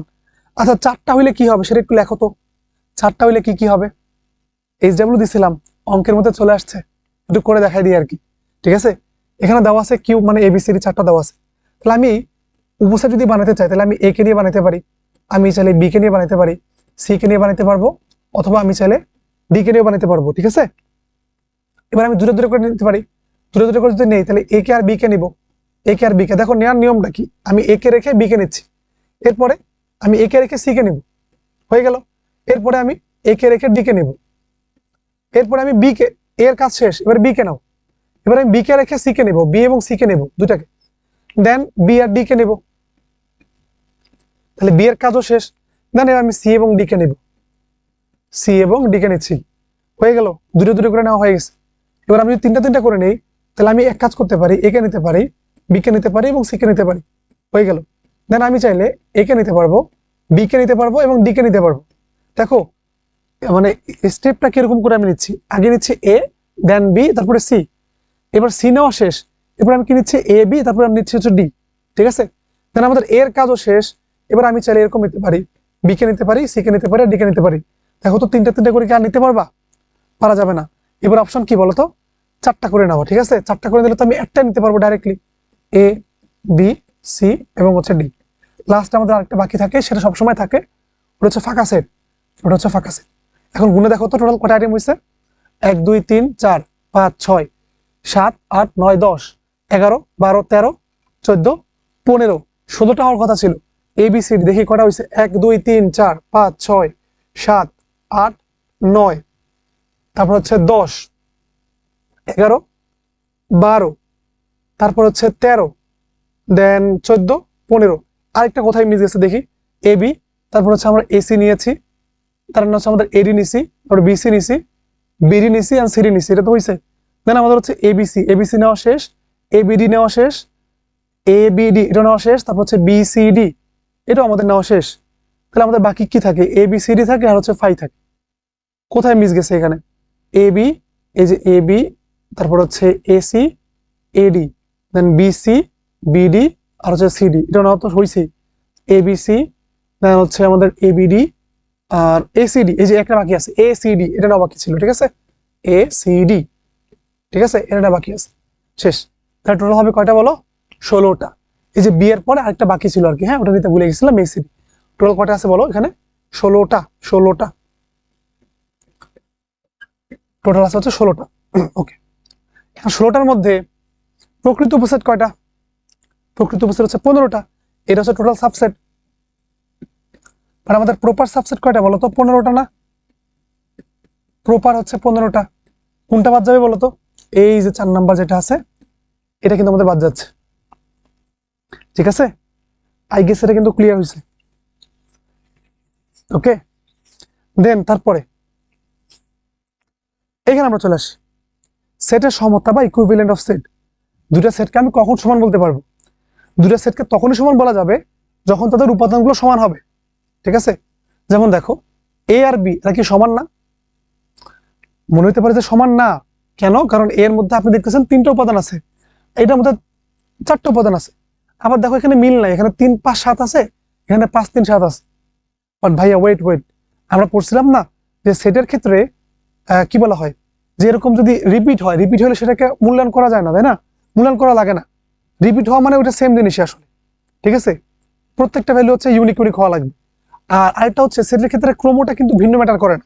তার মানে বি এর মান এরকম 5 3 3 7 আছে, এটাকে আমি চাইলে এরকমই লিখতে পারি, 3 5 7 লিখতে পারবো, কোনো সমস্যা নেই, ঠিক আছে? ক্রমটা এখানে যদি ম্যাটার করে না, তার মানে অবশ্যই অবশ্যই এখানে আমাদের এ এর মানটা আসলে বি এর সমান, ঠিক আছে? একই রকম ভাবে এইটার কথা চিন্তা করো, এখানে আমি সেম লিখতে পারি সবগুলো। দেখো এই যে সি কে কিন্তু আমি চাইলে এরকমই লিখতে পারবো, 3 5 7 লিখতে পারবো, কারণ এখানে আমাদের ক্রমটা ম্যাটার করবে না এবং রিপিটেড অংশ যেটা আছে সেটা আমাদের ম্যাটার করবে না এখানে। তার মানে এখানেও 2 নম্বর কেসে আমাদের এ এর মানটা, বি এর মানটা এবং সি এর মানটা আসলে অলওয়েজ সমান হবে, ঠিক আছে? একটা ইম্পর্টেন্ট জিনিস এমসিকিউতে এটা অনেক মাঝে মাঝেই আসে, যদি আমাদের এ এর মানটা এবং বি এর মানটা যদি সমান হয়ে থাকে, তাহলে অবশ্যই অবশ্যই এ হবে, এ হচ্ছে আমাদের বি এর একটা সাবসেট হবে এবং বিও হচ্ছে একটা এর একটা সাবসেট হবে, ঠিক আছে? বুঝে যাচ্ছে? এ এর মান এবং বি এর মান যখন ইকুয়াল, তখন এ তো একটা বি এর সাবসেট হয়, তাই না? আমরা ওই যে একটা এক্সাম্পল পড়ে আসছিলাম না, যে এ ইকুয়াল টু যদি আমাদের 1,2 হয়ে থাকে, তাহলে এইটার একটা সাবসেট কিন্তু 1,2, তাই না? তাহলে এই দুটো তো আমাদের ইকুয়াল, রাইট? সো এরকম আর কি, যে এ এর মান যদি বি এর মান সমান হয়, তাহলে অবশ্যই অবশ্যই এ বি এর একটা সাবসেট হবে, আবার বি আবার এর একটা সাবসেট হবে, ভাইস ভার্সা আর কি। এই দুটো আমরা ইকুয়াল লিখতে পারবো, এটা কিন্তু এমসিকিউতে আসে, হ্যাঁ? আমি এটাকে 3 স্টার দিয়ে রাখি, এটা এমসিকিউতে কিন্তু আসে, এটা কিন্তু মাথায় রাখতে হবে, মুখস্থ করে রাখতে হবে একদম। যেগুলো যেগুলো বলবো মুখস্থ করে রাখতে, সেগুলো সেগুলো 100% মুখস্থ রাখতে হবে। দেন তারপরে আসো সেটের অন্তর বা সেটের ডিফারেন্স, মানে একটা সেটের থেকে একটা সেটের ডিফারেন্স কতটুকু, পার্থক্য কতটুকু, সেটা আমরা কেমন করে ক্যালকুলেশন করে থাকি আর কি। দেখো এখানে আমাদের একটা সেট দেওয়া আছে এ 1 2 3 4 5 এবং বি একটা সেট দেওয়া আছে 3,5। এখন সেটের অন্তরটাকে প্রকাশ করে কিভাবে জানো? এরকম দেখো, এ এবং এটাকে পড়া হয় কিভাবে? এ বাদ বি, এ বাদ বি, দেখো লেখা হয় এরকম করে, এ বাদ বি, অথবা এরকম দেখো একটা মাইনাস সাইন দিয়ে লেখা হয় আর কি। এটাকে পড়া হবে কিভাবে? এটাকে পড়া হবে এরকম করে, যে এ বাদ বি, এমন করে পড়া হয়। তার মানে এ থেকে তুমি খালি বি এর টপিকগুলো বাদ দিবা, বাদ দিলে তুমি যা পাবা ওইটাই হচ্ছে তোমার সেটের অন্তর। তাহলে আমি যদি চাই যে এখান থেকে এ বাদ বি বের করবো, এ বাদ বি, তাহলে এ থেকে তুমি বি এর গুলো বাদ দিয়ে দিবা। বি এর মধ্যে আছে 3 এবং 5, 3 এবং 5 কে বাদ দাও, তাহলে পড়ে থাকে কত? 1 2 4, সেটা হচ্ছে আমাদের অ্যান্সার হবে। এবার কখন যদি কোশ্চেন করে যে ভাইয়া বি বাদ এ কত হবে, তাহলে কি করবা? বি থেকে এ টপিক গুলো বাদ দিয়ে দিবা। তাহলে বি এর মধ্যে থেকে এ টপিক কোনগুলো কোনগুলো আছে? 3 এবং 5 চলে গেছে, ঠিক আছে? 3 এবং 5 আছে, 3 এবং 5 বাদ। 1 2 আর 4 কি বাদ দেওয়া যাবে? বাদ দেওয়া যাবে না, বির মধ্যে তো নাই ওগুলা। এর মধ্যে আছে কি কে? 3 আর 5 আছে, আর বি এর মধ্যে 3 5 আছে। সো এর 3 5 টাকে বি এর 3 5 থেকে বাদ দিয়ে দিলে এখানে কি থাকে? শুধুমাত্র ফাঁকা সেট থাকে। আই গেস এটা ক্লিয়ার হয়েছে, ঠিক আছে? এবার আসো, এই রিলেটেড আমাদের কিছু ম্যাথ আছে, কিছু ম্যাথ আছে, যেমন প্রথম প্রথম ম্যাথটা এখানে বলা হয়েছে, আই গেস এগুলো ক্লিয়ার তো নাকি? তাহলে আমাদের প্রথম ম্যাথ পি ইকুয়াল টু বলে দিয়েছে যে এক্স হচ্ছে 12 এর গুণনীয়ক সমূহ আর কিউ হচ্ছে 3 এর গুণিতক সমূহ, বাট সেটা 12 থেকে ছোট হইতে হবে। তারপর আমাকে পি মাইনাস কিউ করতে হবে। আচ্ছা 12 এর গুণনীয়ক সমূহ কি কি জানো তো নাকি? 12 গুণনীয়ক কোনগুলা কোনগুলা বলো তো? মানে এরকম 12কে মানে 12 কিভাবে করে কোনটা কোনটা গুণ করলে 12 পাবো সেগুলো হচ্ছে গুণনীয়ক। যেমন আমি 1 এর সাথে 12 গুণ করলে 12 পাই, আমি চাইলে হচ্ছে 6 দুগুণা 12 পাবো, আমি চাইলে হচ্ছে 3 4 12 পাবো। এছাড়া কি আর কোনো উপায় আছে 12 বের করার? নাই। তাহলে আমি যদি এবার পিটাকে তালিকা পদ্ধতিতে প্রকাশ করি তাহলে কি করবো দেখো তো? এমন লিখতে পারি 1 2 3 দেন 4 6 12 4 6 12। মানে এই জিনিসটাকে এমনি লিখবা যে উপর থেকে আসবা এমনি করে এসে এদিকে উঠবা আর কি। তাহলে সিরিয়াল ওয়াইজ সুন্দর করে লেখা হয়ে যাবে। দেন এগেইন আমি যদি চাই এবার 3 এর গুণিতক বের করবো, 3 এর গুণিতক কোন পর্যন্ত বলো তো? 12 থেকে ছোট। তাহলে গুণিতক কোনগুলা কোনগুলা? 3, তারপরে হচ্ছে 6, মানে 3 এর সাথে 1 গুণ করবা 3 হবে, তারপরে 2 গুণ করলে 3 দুগুণা 6, তারপরে 9, এরকম করে আর কি। 3 6 তারপরে 9 দেন হচ্ছে আমাদের 12। 12 বেশি নেওয়া যাবে? নেওয়া যাবে না, কারণ এখানে বলে দিচ্ছে 12 সমান অথবা 12 থেকে ছোট হইতে হবে।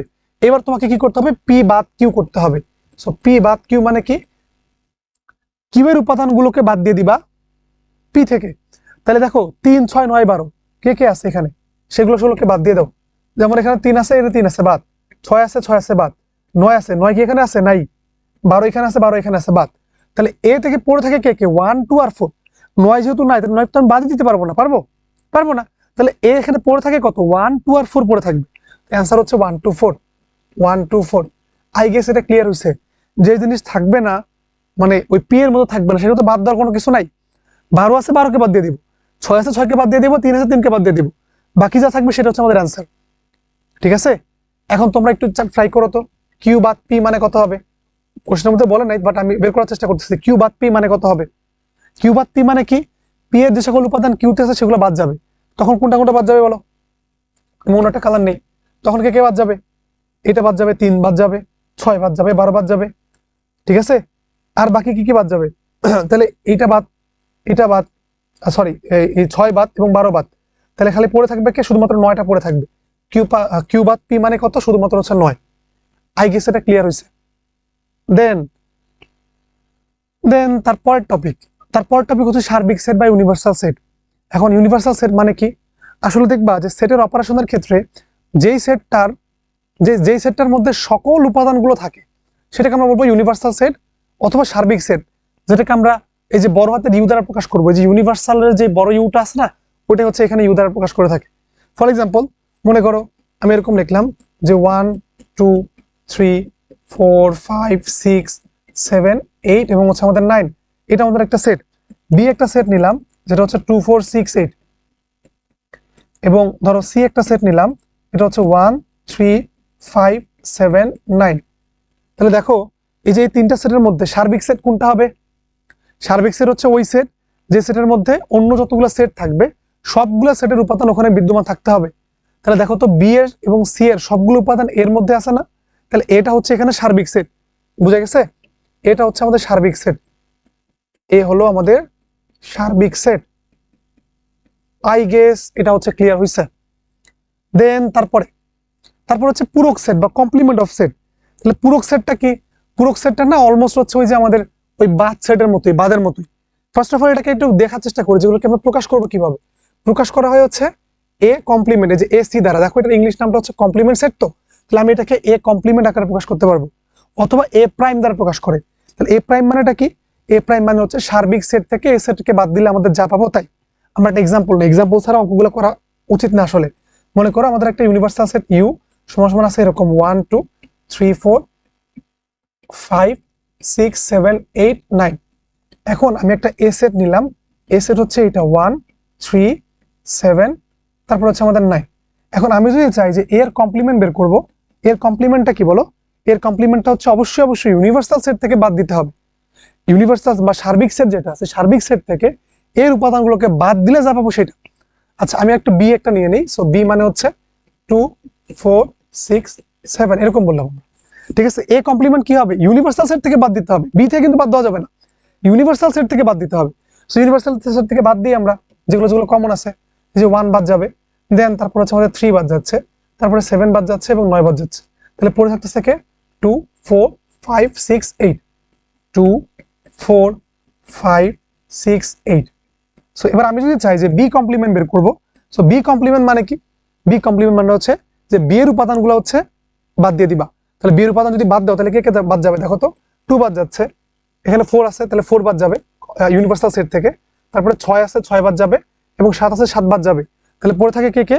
1 পড়ে থাকবে, 3 পড়ে থাকবে, 5, দেন আমাদের 8, আর হচ্ছে আমাদের 9। তাহলে এখানে পড়ে থাকবে হচ্ছে 1, 3, 5, 8 এবং হচ্ছে আমাদের 9। এটা হচ্ছে আমাদের বি কমপ্লিমেন্ট। ঠিক আছে, এখন তোমাকে যদি বলে যে ভাইয়া এ বাদ বি বের করো, এ বাদ বি মানে কি? এর উপাদান মানে বি এর উপাদানগুলো বাদ দিয়ে দিবা কোত্থেকে? এ থেকে। তাহলে এখন দেখো তো বি এর উপাদান কোনগুলো এতে আছে? শুধুমাত্র 7 আছে, 7টা খালি বাদ। বাদ দিলে এটা মানে কত পাবো? এটা মানে হচ্ছে 1, 3, 9। আই গেস তোমাদের কনফিউশনের যে জায়গাগুলো আছে ওগুলো কিন্তু এখন ক্লিয়ার হয়ে গেছে আর কি। ঠিক আছে, একই রকম ভাবে তুমি যদি চাও যে বি বাদ এ করবা, এর মানে কি? এর উপাদানগুলো বি এর উপাদান থেকে বাদ দিয়ে দিবা। তাহলে এর কোন উপাদানটা বি এর মধ্যে আছে? শুধুমাত্র 7 আছে, তাহলে বাকি 2, 4, 6 এখানে থেকে যাবে। 2, 4, 6 এটা আমাদের থেকে যাচ্ছে। আই গেস এটা আমাদের হচ্ছে ক্লিয়ার হয়েছে। তো এবার আমাদের এই রিলেটেড কিছু আমাদের ম্যাথমেটিক্যাল প্রবলেম সলভ করা লাগবে, যেগুলো আমরা অলরেডি করলাম। তো তারপরে একটু ট্রাই করি, যেহেতু এগুলো সবগুলো বইয়ের অঙ্ক আর কি। দেখো আমাদের কাছে একটা সার্বিক সেট দেওয়া আছে 1, 2, 3, 4, 5, 6। এর মান দিছে 2, 4, 6, 7, বি এর মান দিছে হচ্ছে 1, 3, 5। আমাকে বের করতে বলছে এ কমপ্লিমেন্ট কত। এ কমপ্লিমেন্ট মানে কি বলতো? এ কমপ্লিমেন্ট মানে হচ্ছে সার্বিক সেট থেকে আমাকে একে বাদ দিতে হবে। তাহলে দেখো তো এর কোন কোন উপাদানগুলো সার্বিক সেটের মধ্যে আছে? 2 আছে, তাহলে 2 বাদ দাও। 4 আছে, 4 বাদ দাও। 6 আছে, 6 বাদ দাও। 7 আছে, 7 বাদ দাও। তাহলে পড়ে থাকে কে? 1, 3 আর 5। তাহলে এ কমপ্লিমেন্ট আসলে কি হবে? 1, 3 এবং হচ্ছে আমাদের 5 হবে। এটা হচ্ছে আমাদের এ কমপ্লিমেন্ট। দেন আমি যদি চাই যে বি কমপ্লিমেন্ট বের করবো, সো বি কমপ্লিমেন্ট মানে কি? এটা মুছে ফেলি। বি কমপ্লিমেন্ট মানে কি? বি এর উপাদানগুলোকে বাদ দিবা। তো বি এর উপাদান কে কে আছে বলো? 1, 3 আর 5 আছে। তাহলে এখান থেকে 1 বাদ দাও, 3 বাদ দাও, 5 বাদ দাও, বাকি যা থাকবে সেগুলো হচ্ছে অ্যান্সার, which is 2, 4, 6 এবং হচ্ছে 7। That's the answer. I guess এটা ক্লিয়ার। দেন তারপরে আসলে আমাদের সংযোগ সেট। ঠিক আছে, এগুলো সেটের কিছু অপারেশন। সংযোগ সেট যেটাকে আমরা বলি হচ্ছে ইউনিয়ন। ইউনিয়ন সেটটা আসলে কি জিনিস? যদি আমাদের এমন হয় যে একটা অঙ্কের মধ্যে তোমার যদি একাধিক সেট দেওয়া থাকে, তাহলে সেই একাধিক সেটের সকল উপাদান নিয়ে গঠিত যে সেটটা তৈরি হবে তাকে আমরা বলবো সংযোগ সেট। এবং এটাকে প্রকাশ করা হয় কিভাবে? খুবই গুরুত্বপূর্ণ কিন্তু, এ ইউনিয়ন বি। এটাকে পড়া হবে কিভাবে বলো? A union B. পড়বো কিভাবে? A union B. ঠিক আছে, এ ইউনিয়ন বি আকারে পড়বো। এখন সেম জিনিসটাকে আমি যদি সেট গঠন পদ্ধতিতে প্রকাশ করতে চাই, তাহলে এটাকে লেখা হয় কিভাবে? এক্স যেন এক্স বিলংস টু এ অথবা এক্স বিলংস টু বি। মাথায় রাখতে হবে কিন্তু ইউনিয়ন মানে হচ্ছে অথবা। হ্যাঁ, এটা একদম মুখস্থ টুরস্থ করে ফেলতে হবে। ঠিক আছে, ইউনিয়ন মানে হচ্ছে অথবা। তোমরা যখন বড় হবা, বড় হইলে তোমার এই যে সম্ভাবনা নামে একটা চ্যাপ্টার আছে, ওইখানে কিন্তু এই অথবা টথবার মধ্যে একটা প্রবলেম হতে পারে। অথবা তোমাদের এই যে এর পরের চ্যাপ্টারটা সেট ফাংশনের মধ্যে কিন্তু অথবা চলে আসবে। ঠিক আছে, সেটা অলওয়েজ মাথায় রাখবা যে ইউনিয়ন মানে হচ্ছে অথবা। ইউনিয়ন মানে কিন্তু অথবা, ইউনিয়ন মানে অথবা, ইউনিয়নের অপর নামই অথবা, মনে রেখো আর কি। ঠিক আছে, আচ্ছা এরপরে এই রিলেটেড কিছু ম্যাথ করি আমরা। দেখো এখানে বলে দিচ্ছে যে সি সমান সমান হচ্ছে 3, 4, 5 আর ডি সমান সমান হচ্ছে 4, 6, 8। তাহলে সি ইউনিয়ন ডি মানে কত? আমরা কি বললাম? ইউনিয়ন মানে হচ্ছে দুইটা সেটের সবগুলো উপাদান নিয়ে গঠিত যে সেট সেটা।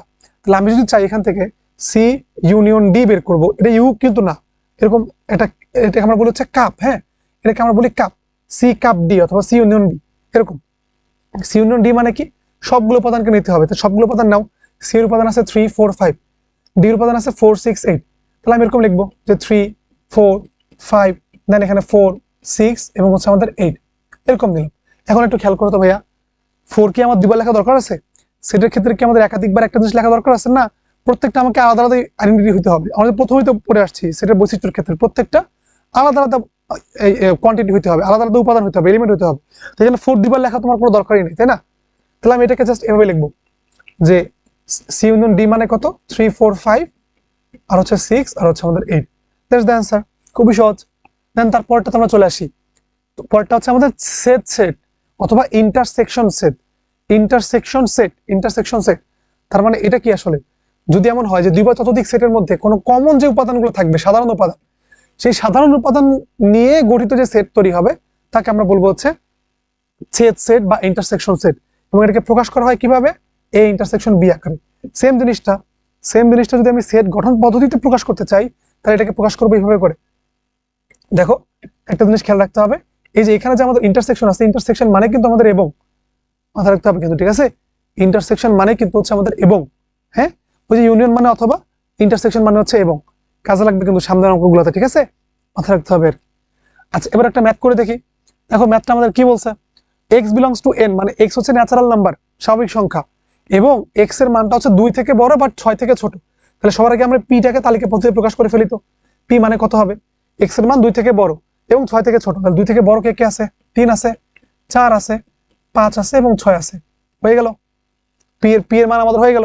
এবার আমাদের কিউ এর মান, কিউ এর মান কোনগুলো দেখো তো, এক্স বিলংস টু এন, অবশ্যই ন্যাচারাল নাম্বার, এবং এক্স হচ্ছে জোড় সংখ্যা, এবং তার মানটা হচ্ছে 8 থেকে ছোট হইতে হবে, এবং হচ্ছে 8 থেকে ছোট হইতে হবে। 8 থেকে ছোট জোড় সংখ্যা কোন রকমগুলো, 2 আছে, 4 আছে, 6 আছে। 8 থেকে ছোট 8 এর সমান হইতে পারবে, এই যে এগুলা। এখন আমাকে বের করতে বলছে যে পি ইন্টারসেকশন কিউ, এটা মানে কত? ইন্টারসেকশন মানে কি, আমরা জাস্ট হচ্ছে কমন পার্টটুকু নেব। কে কে কমন আছে, কে কে কমন আছে দেখো তো, এখানে 4 কমন আছে আর 6 কমন আছে। তাহলে পি ইন্টারসেকশন কিউ মানে কি হবে, 4 হবে আর 6 হবে। That's the answer. Just common গুলো নিতে হবে, যে কে কি কমন আছে। এখানে 4 আছে, এখানে 4, এখানেও 6, এখানেও 6 আছে, দেখো এই যে 6 আছে। সো এটা আমাদের হচ্ছে কমন পার্টটুকু নিয়ে যে সেট তৈরি হবে তাকে আমরা বলবো সেট সেট সেট অথবা ইন্টারসেকশন সেট। দেন তারপরে আমরা চলে আসি নিশ্চেদ সেট বা ডিসজয়েন্ট সেট। নিশ্চেদ সেট অথবা ডিসজয়েন্ট সেট, এটা আসলে কি জিনিস খেয়াল করো।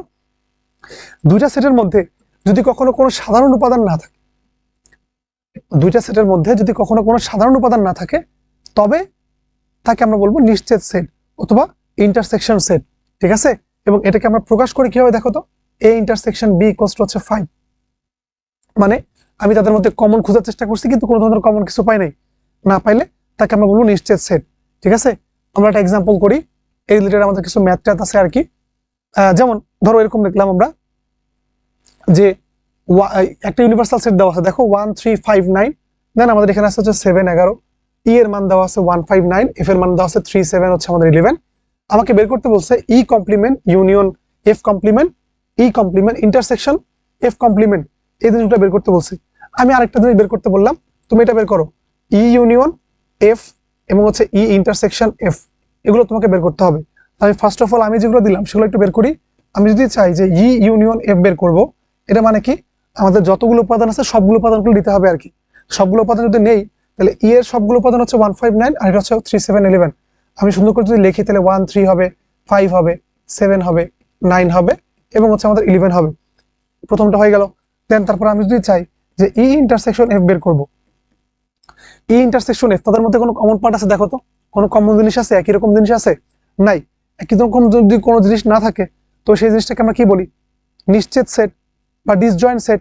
এবং এটা আমরা কি লিখবো, কোনো কমন নাই যেহেতু, তার মানে তার মধ্যে ফাঁকা সেট আছে। বুঝে গেছে? এরপর আমাকে কি করতে হবে, কোশ্চেনের মধ্যে যেগুলো বের করছি সেগুলো বের করো। E complement union F complement, সবার আগে আমরা ই কমপ্লিমেন্টটা বের করে নিই। ই কমপ্লিমেন্ট মানে কি বলো, ইউ থেকে আমরা ই কে বাদ দিয়ে দেবো। তাহলে ইউ এর মধ্যে ই কে কে আছে, 1 আছে, 5 আছে, 9 আছে। তাহলে 1 5 এবং 9 কে বাদ দিয়ে বাকি যা হবে সবগুলো হচ্ছে ই কমপ্লিমেন্ট। ই কমপ্লিমেন্ট কত, 3 7 এবং হচ্ছে 11 হয়ে গেল। এরপর আমি যদি চাই যে এফ কমপ্লিমেন্ট বের করবো, এফ কমপ্লিমেন্ট মানে হচ্ছে ইউনিয়ন থেকে, মানে সার্বিক সেট থেকে আমরা জাস্ট হচ্ছে এফটাকে বাদ দিয়ে দিই। তাহলে এখানে আছে 3 7 11, 3 7 এবং 11 কে বাদ দিলে এখানে পড়ে থাকবে হচ্ছে 1 1 5 এবং হচ্ছে 7, 1 5 এবং হচ্ছে 7। তাহলে এটা হবে আমাদের 1 5 এবং হচ্ছে আমাদের 7, সরি এফটাকে বাদ দিব, তাই না? এফ হচ্ছে 3 7 এবং 11 আছে, তাহলে 3 বাদ যাবে, 7 বাদ যাবে এবং 11 বাদ যাবে, তাহলে থাকবে কত কত, 1 5 আর হচ্ছে 9, 1 5 এবং 9 থাকবে, ঠিক আছে? 1 5 এবং 9 থাকতেছে। তাহলে এবার আমাকে বের করতে বলছে ইউনিয়ন, তাহলে আমি বের করে ফেলি।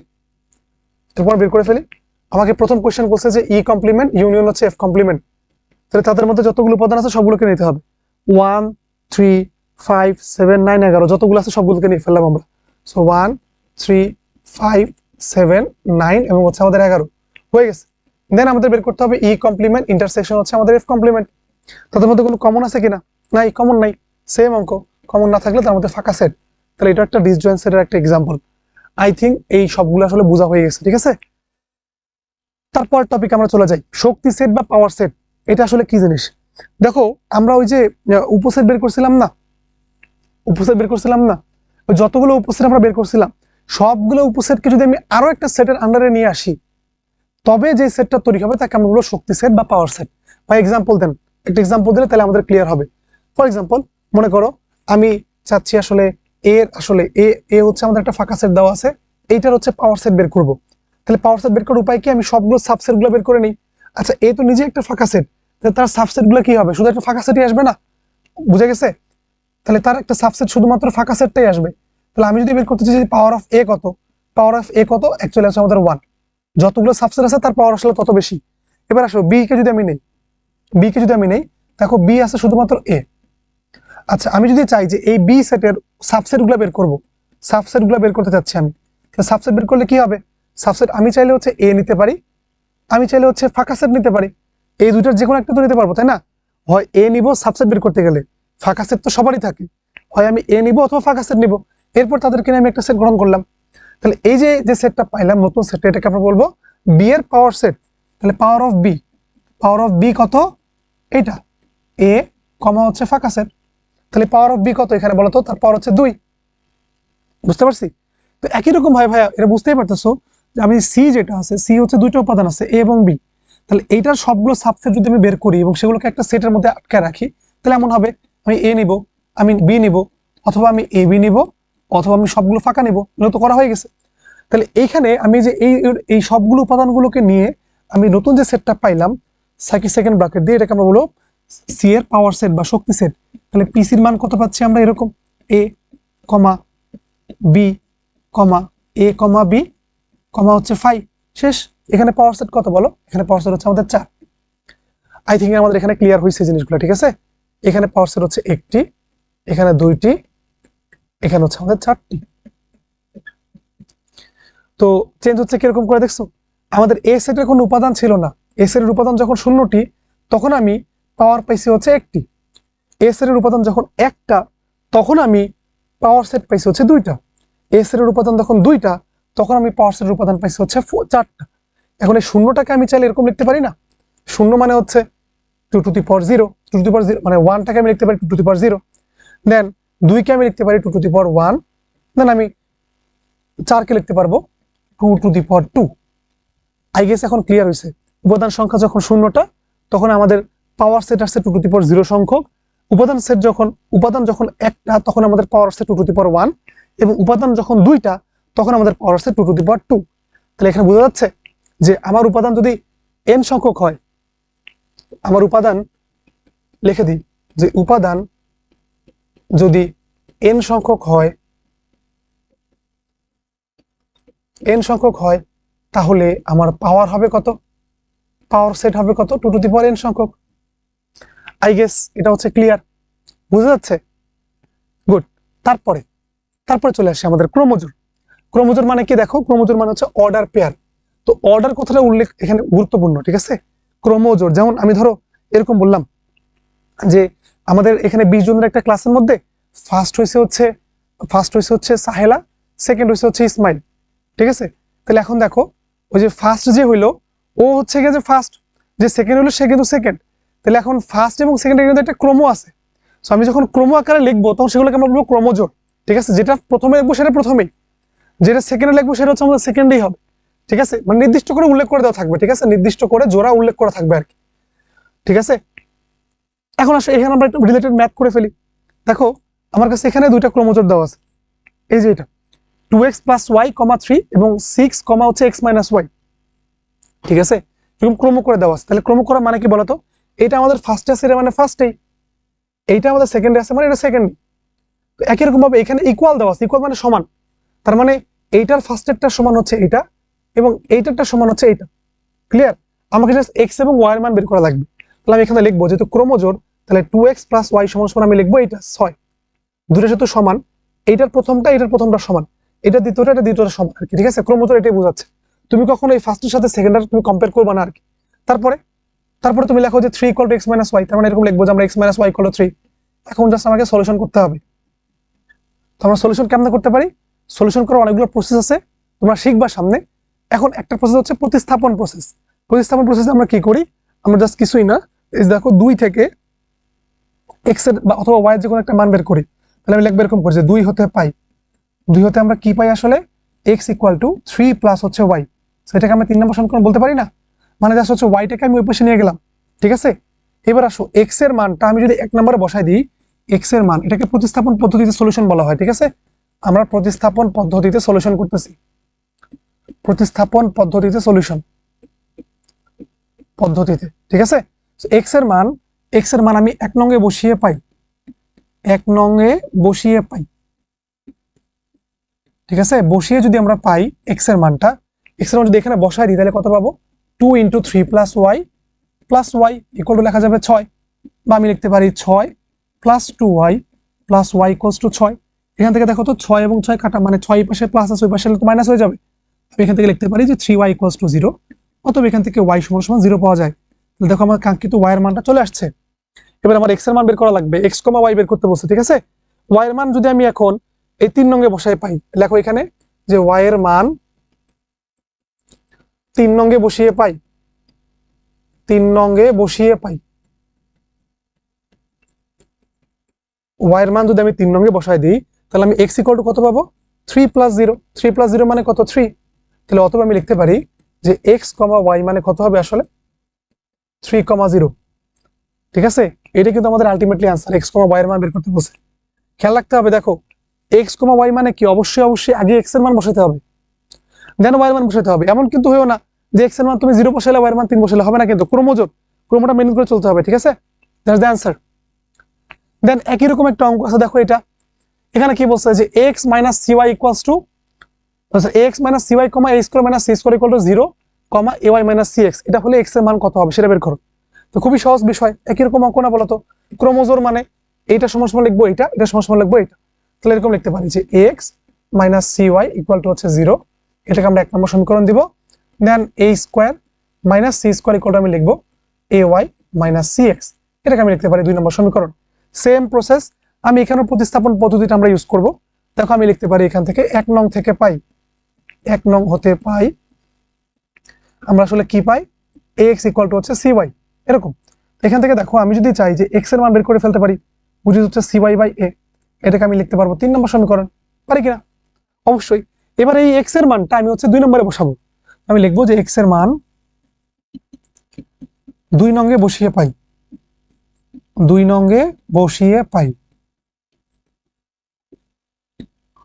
2 নম্বরে যদি আমরা বসাই পাই তাহলে আমরা কি পাবো বলো, x এর মান আমরা এখানে বসাচ্ছি 2 নম্বরে বসা দিলে আমরা এরকম পাচ্ছি যে a square minus c square equal to a into x এর মান বসাই, তাই না, ay মাইনাস c ইন্টু এই x এর জায়গায় আমি এটা বসাই দেবো cy বাই a, এরকম। তাহলে দেখো এটা থাকতেছে ay মাইনাস c এর সাথে c গুণ করলে কত হয়, c square y divided by a, এরকম আসবে। আর এটা আমাদের a square minus c square, clear. Then আমাদের যদি এখন লসাগু করে ফেলি, দেখো লসাগু করতে তো সবাই পারো, লসাগু করলাম, এই লসাগু হইলো, লসাগু হইলে এখানে কত আসবে, a square y minus c square y, তাই না।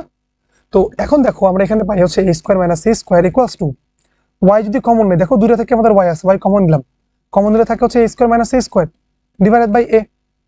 এখন এখান থেকে এটা আউট, আমরা লিখতে পারি যে a equal to y, y এর মান দেখো আমরা পেয়ে গেছি y equal to a, y এর এই মানটা যখন তুমি 3 নম্বরে বসাও, তুমি লেখো এখানে এরকম করে লেখো, আমি দাগ টেনে দিই একটা, হ্যাঁ, এই যে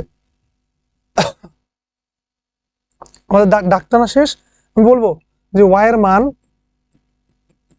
মান 3 নং এ বসিয়ে পাই, 3 নং এ বসিয়ে পাই। আমি যদি 3 নম্বরে বসাই দিই তাহলে x এর মান কত পাবো বলো, c ইন্টু y এর মান তো a বাই a, এরকম। এখান থেকে a কাটা চলে যাবে, আমি পাচ্ছি হচ্ছে c, x equal to c। তাহলে অতএব আমাকে বের করতে বলছে x, y এর মান। সবার আগে আমি x এর মান লিখবো, x, y সমান সমান x এর মান সবার আগে কত আছে, c আছে, y এর মান আছে আমাদের a, that's the answer. So এটা আমাদের অ্যানসার হবে। আই গেস ক্লিয়ার, তাই না। ক্রমোজ্জ্বল রিলেটেড অঙ্কগুলো এখন পারবা না, পারবা, আশা করা যায় পারবা। ঠিক আছে, এরপরে এই ম্যাথটা তোমাদের জন্য SW থাকবে,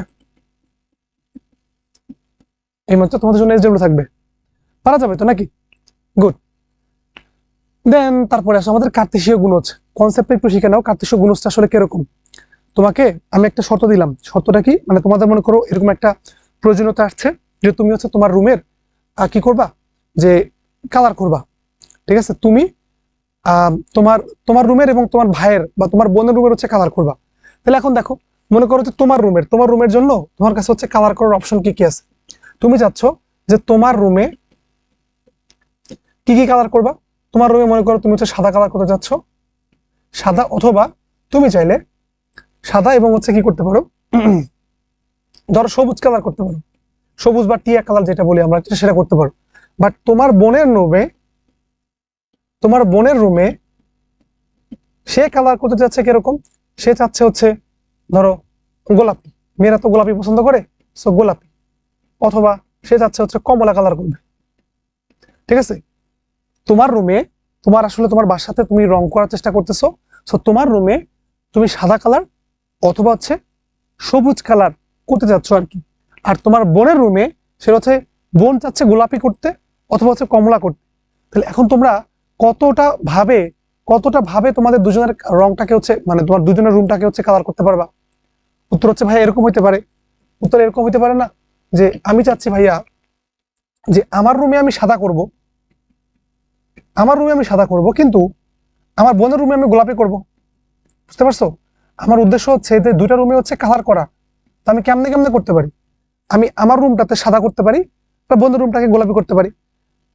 আবার এমন হইতে পারে যে ভাই আমি আমার রুমে তো সাদা করব, বাট আমার বোনের রুমে আমি করবো হচ্ছে কমলা। এভাবে করলে আমার দুটো রুম কালার হয়ে যাবে, হইলো একটা। দেন আমি চাইলে আমার রুমে আমি সবুজ করতে পারি এবং আমার বোনের রুমে আমি গোলাপি করতে পারি, পারি তো? দেন লাস্টলি আমি আমার রুমে সবুজ করতে পারবো এবং আমার বোনের রুমে আমি কমলা করতে পারবো।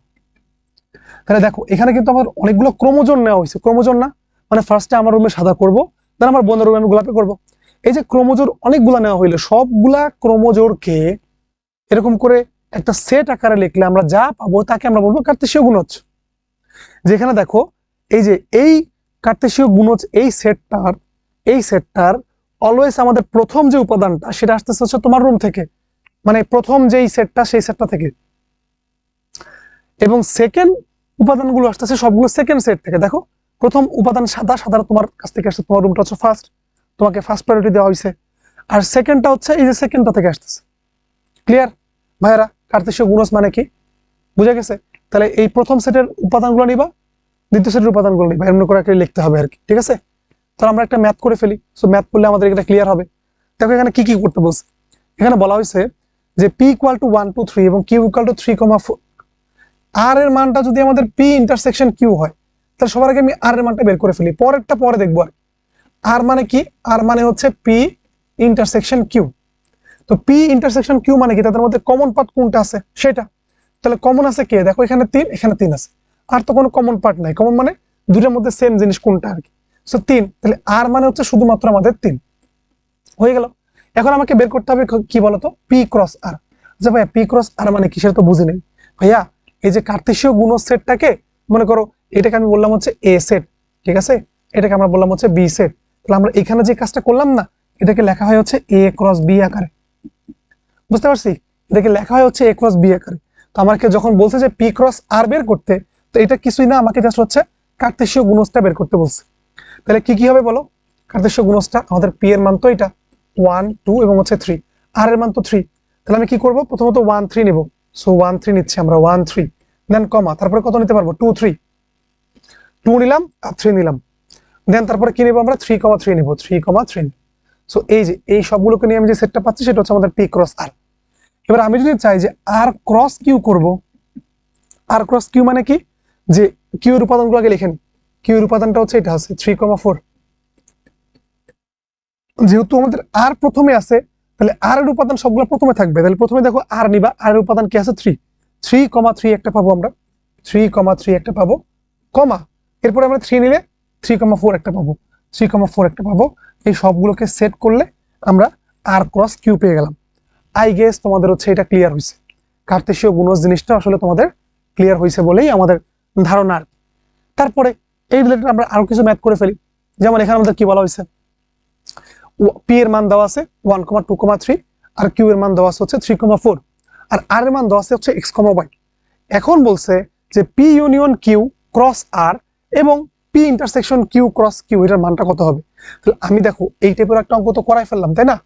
না না, এই টাইপের একটা অঙ্ক করাইছি ইন্টারসেকশনের। তাহলে ইউনিয়নের একটা অঙ্ক করি, পি ইউনিয়ন কিউ। সবার আগে এটা বের করি আমরা, পি ইউনিয়ন কিউ মানে কি হবে? যতগুলো উপাদান আছে সবগুলো নিতে হবে। তাহলে পি এর উপাদান আছে 1,2,3 আছে, নিলাম। এরপরে কিউ এর উপাদান 3,4 আছে। আচ্ছা 3 একবার নিয়ে ফেলছে, আবার নেওয়ার দরকার আছে নাই? তাহলে জাস্ট এটা হবে। আর এর মান কত ভাইয়া? আর এর মান হচ্ছে এটা এক্স কমা ওয়াই। এবার আমাকে বের করতে বলছে পি ইউনিয়ন কিউ ক্রস আর। তাহলে আমি এটা বের করি, পি ইউনিয়ন কিউ ক্রস আর। তাহলে পি ইউনিয়ন কিউ এর যে উপাদানগুলো সেগুলো আগে আসবে, আর এর উপাদানগুলো পরে আসবে। তাহলে আমি কি কি নিতে পারি দেখো তো, 1 এবং এক্স নিতে পারি। 1 নিলাম এবং এক্স নিলাম। তারপর আমি আবার 1 এবং ওয়াই নিতে পারি। সো 1 এবং ওয়াই নিলাম। দেন আমি চাইলে 2 এবং এক্স নিতে পারি। সো 2 এবং এক্স নিতে পারি। তো একই রকম ভাবে আমি 2 এবং ওয়াই নিতে পারি। একই রকম ভাবে আমি 3 এবং এক্স নিতে পারি, তাই না? আবার আমি নিতে পারি 3 এবং ওয়াই। লাস্টলি আমি নিতে পারবো হচ্ছে 4 এবং এক্স, 4 এবং এক্স, এবং আমি চাইলে কিন্তু নিতে পারবো 4 এবং হচ্ছে ওয়াই। আই গেস ক্লিয়ার হয়েছে? সো এই যে আমি সেটগুলো নিলাম, এগুলোকে আমরা বলবো হচ্ছে কার্টেসীয় গুণজ সেট। ক্লিয়ার হয়েছে? ক্লিয়ার না হয়ে যাবে কই? 100% এটা তো আমি খুব ভালো করে বুঝাই দিলাম, তাই না? আই গেস এগুলো তোমরা এখন পারবা, কোনো ভুল করা যাবে না। অলওয়েজ প্রথম যেটা আছে সেই প্রথমগুলোর উপাদানগুলো আগে নিতে হবে। তুমি যদি আগে এক্স নিতা তাহলে কিন্তু হইতো না, ভুল হইতো কিন্তু, মাথা রাখতে হবে। তাহলে এই পরের যে পার্টটা আছে এটা তোমাদের জন্য এসডব্লিউ থাকবে। পরের পার্টটা, এটা ফার্স্ট পার্টটা আমাদের করা শেষ, মানে সেকেন্ড পার্টটা তোমাদের জন্য এসডব্লিউ। ঠিক আছে? দেন তারপরে এখানে আমরা চলে আসি, সেম অঙ্ক ভাইয়া, সেম অঙ্ক, একদম হুবহু সেম অঙ্ক, একদম হুবহু সেম অঙ্ক। এই অঙ্কটা তোমাদের বইয়ের মধ্যে আছে, তোমরা পারবা না এসডব্লিউ, একই অঙ্ক তো ভাইয়া, একই অঙ্ক। দেন তারপর আমরা এটা একটু করি ভাই। এই অঙ্কটা আসলে করার মতো কিছুই নেই, দেখো খুবই সহজ। আমার কাছে এখানে পি এর মান জানা আছে 3, 5 এবং হচ্ছে 7। আমার কাছে এখানে কিউ এর মান জানা আছে, which is হচ্ছে 5,7। আমাকে এখানে আর বলছে, আর এর মান কি? আর এর মান হচ্ছে পি বাদ কিউ, মানে পি থেকে কিউ কে বাদ দিলে আমরা যা পাবো সেটা। ঠিক আছে, পি থেকে কিউ কে বাদ দিলে আমরা যা পাবো সেটা। তাহলে পি থেকে তুমি যদি কিউ কে বাদ দাও, সরি মানে কিউ এর উপাদানগুলো পি থেকে তুমি যদি বাদ দাও, তাহলে 5 এবং 7 বাদ দিবা, তো থাকে কত ভাইয়া? 3 থাকে। আর মানে আমরা 3 পেয়ে গেলাম। এখন তো ভাই একবারে সহজ। আর পি ইউনিয়ন তুমি যদি কিউ বের করো, পি ইউনিয়ন কিউ মানে কত বলো তো ভাইয়া? 357ই থাকবে, শুধুমাত্র 357। ভাই এবার তো একবারে সহজ ভাইয়া, পি ইউনিয়ন কিউ ক্রস আর করতে হবে। তাহলে এখানে আমাদের কি করতে হবে দেখো, পি ইউনিয়ন কিউ, তাহলে সবগুলো উপাদান হচ্ছে আগে আসবে, তারপরে আর উপাদানগুলো। তাহলে আমি চাইলে 3 এবং 3 নিব, এরকম 3 এবং 3। দেন আমি চাইলে 5 এবং 3 নিতে পারি, 5 এবং 3 নিতে পারি, এবং আমি চাইলে 7 এবং 3 নিতে পারি। এছাড়া কি আর অন্য কোনো কিছু নেওয়ার অপশন আছে? নাই। তাহলে এটা আমাদের অ্যান্সার, অ্যান্সার। কত সহজ না ভাইয়ারা? আসলে এগুলো সহজ, ঠিক আছে? দেন এই চ্যাপ্টারের অন্যতম গুরুত্বপূর্ণ একটা পার্ট হচ্ছে আমাদের ভেন চিত্র। ভাইয়া ভেন চিত্রের মাধ্যমে আমরা আসলে কি প্রকাশ করতে পারি, কি করতে পারি? ভেন চিত্রটা আমাদের এখানে কেন পড়া হচ্ছে? এখানে যে আপনি একটা বড় একটা আয়তক্ষেত্র আঁকছেন, এখানে দুটো গোল্লা গোল্লা আঁকছেন, বৃত্ত আঁকছেন, এগুলো দ্বারা আসলে কি বোঝানো হয়? ভাইয়া ভেন চিত্রের সাহায্যে আমরা এই সেট গুলোকে প্রকাশ করতে পারি আর কি। তাহলে কি, কোনটা দ্বারা কি কোন সেট প্রকাশ করবেন ভাইয়া? এই দেখো, এই যে আমাদের বড় যে একটা, এই যে একটা আয়তক্ষেত্র আছে, এটা দ্বারা আমরা আসলে ইউনিভার্সাল সেটটাকে প্রকাশ করব। ইউনিভার্সাল সেট বা সার্বিক সেটটাকে আসলে প্রকাশ করব। এখানে যে একটা গোল্লা আছে, সেই ইউনিভার্সাল সেটের একটা অংশ তো আমাদের হচ্ছে যে কোনো একটা সেট হতে পারে, তাই না? তাহলে আমি এটাকে ধরলাম প্রথম সেট হচ্ছে এ। দেন এই যে এইটা, এই পরের যে গোল্লা পার্টটা সেটা হচ্ছে আমাদের বি। ফর এক্সাম্পল আমি এরকম নিলাম, মনে করো যে ইউ সমান সমান ইউনিভার্সাল সেট সমান সমান এটা 1 2 3 4 5 6 7 8 9, এটা ইউনিভার্সাল সেট। এখন আমি একটা এ সেট নিলাম, এ সেটটা হচ্ছে 1 2 3 5 9। এখন আমি একটা বি সেট নিলাম, বি সেটটা হচ্ছে এরকম 1 2 6 7 6 7 8, এরকম হইতে পারে না? পারে অবশ্যই। তাহলে ভাই ইউনিভার্সাল সেটের মধ্যে কোনগুলা কোনগুলা থাকবে? ইউনিভার্সাল সেটের মধ্যে সবগুলা থাকবে, 1 থাকবে, 2 থাকবে, 3 থাকবে, 4 থাকবে, 5 6 7 8 সব কিছু থাকবে। এ সেটের মধ্যে কে কে থাকবে? এ সেটের মধ্যে হচ্ছে 1 2 3 5 9 থাকবে। বি সেটের মধ্যে কে কে থাকবে? 1 2 6 7 8 থাকবে। তো আমি এক কাজ করে ফেলি, এ সেটের উপাদানগুলো এখানে লিখে ফেলি। 3 থাকতেছে, 5 থাকতেছে, 9 থাকতেছে। বি থাকতেছে কে? 6 থাকতেছে, 7 থাকতেছে, 8 থাকতেছে। ভাইয়া 1 2 কেন লিখলেন না? লিখি নাই, কারণ হচ্ছে দেখো 1 এবং 2 কিন্তু এর মধ্যেও আছে, বি এর মধ্যেও আছে। এর জন্য কিন্তু এই যে দুইটা গোল্লা একত্রে আমি মার্চ করছি, মার্চ করে একটা কমন পজিশন তৈরি হয়েছে, এই যে দুইটার মাঝখানে একটা ফাঁকা জায়গা তৈরি হয়েছে, এই ফাঁকা জায়গার মধ্যে আমি কি লিখবো, 1ও লিখবো 2 লিখবো। এটা কি বুঝে দেখো তো, 1 হচ্ছে এর মধ্যেও আছে, 1 হচ্ছে আমাদের বি এর মধ্যেও আছে। তার মানে আমি বলতে পারি যে এই পার্টটুকু এ এবং বি এর মধ্যে কমন না। এই জিনিসটাকে আমরা কেমনে লিখতে পারি বলো তো? এই জিনিসটাকে আমি লিখতে পারি এ ইন্টারসেকশন বি। ক্লিয়ার কিনা? এই বলো ক্লিয়ার কিনা? ক্লিয়ার? অবশ্যই ক্লিয়ার। দেন তারপরে ভাইয়া এটা আমাদের গেল। এই ভেন চিত্র নিয়ে আমাদের অনেক কিছু বলার আছে আসলে, ঠিক আছে, অনেক কিছু বলার আছে।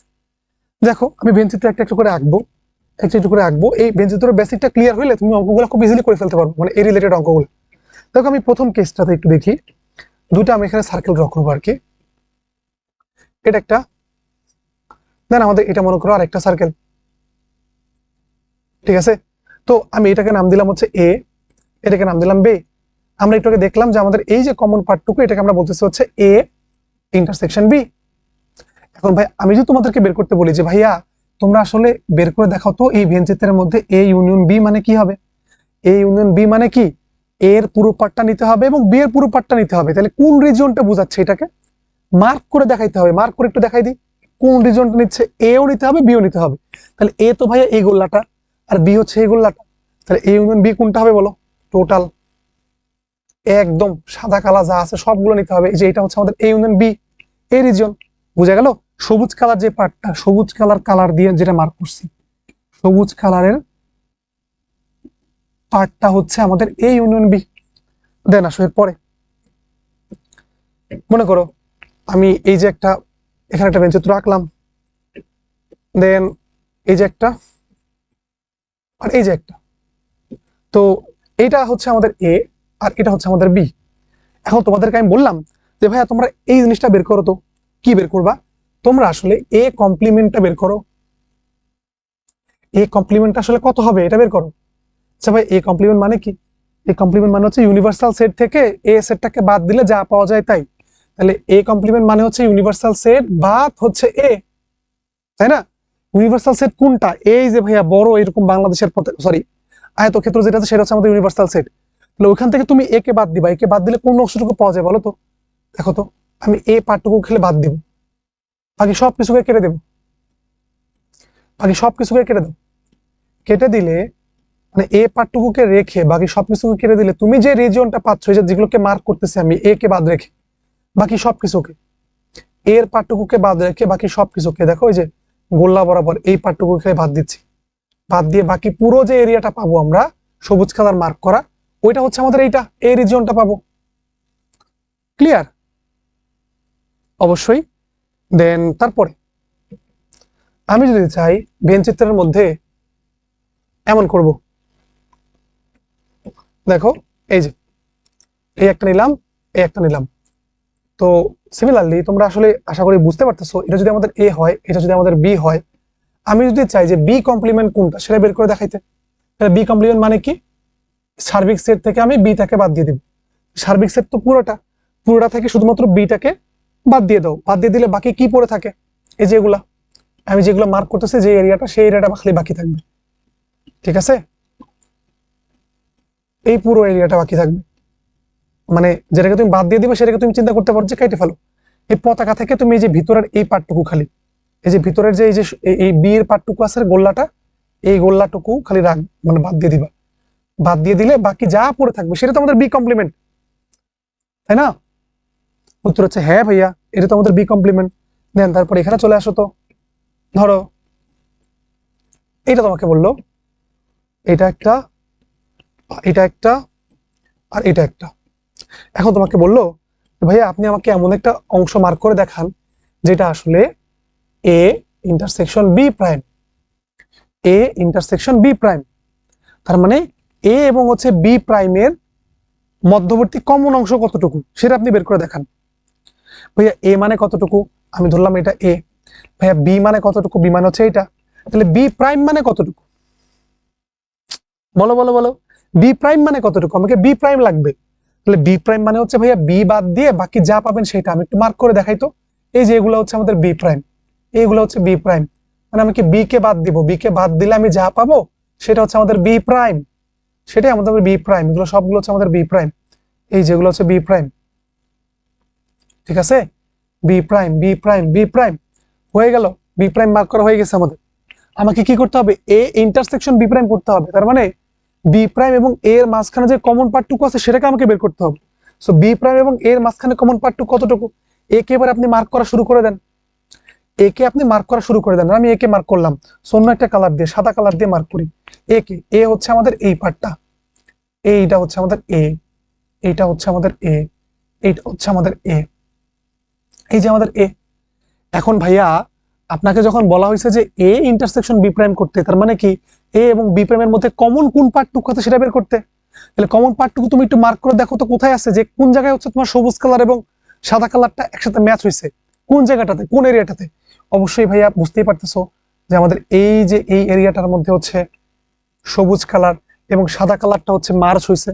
বাকি আর কোন জায়গায় আছে বলো সবুজ আর সাদা একসাথে? নাই। সবুজ আর সাদা শুধুমাত্র এই রিজনটাতে আছে, যতটুকু মার্ক করে সেই রিজনটাতে আছে। তাহলে ভাইয়া আমার এইটাই হচ্ছে এ ইন্টারসেকশন বি প্রাইম। তো সিমিলারলি ভাইয়া বলো তো এটা কি হবে, এটা হচ্ছে আমাদের A prime intersection B. I think clear, I think clear. এর থেকে ভালো করে আর কি বুঝবে বলো, ক্লিয়ার হচ্ছে না এবার? গুড।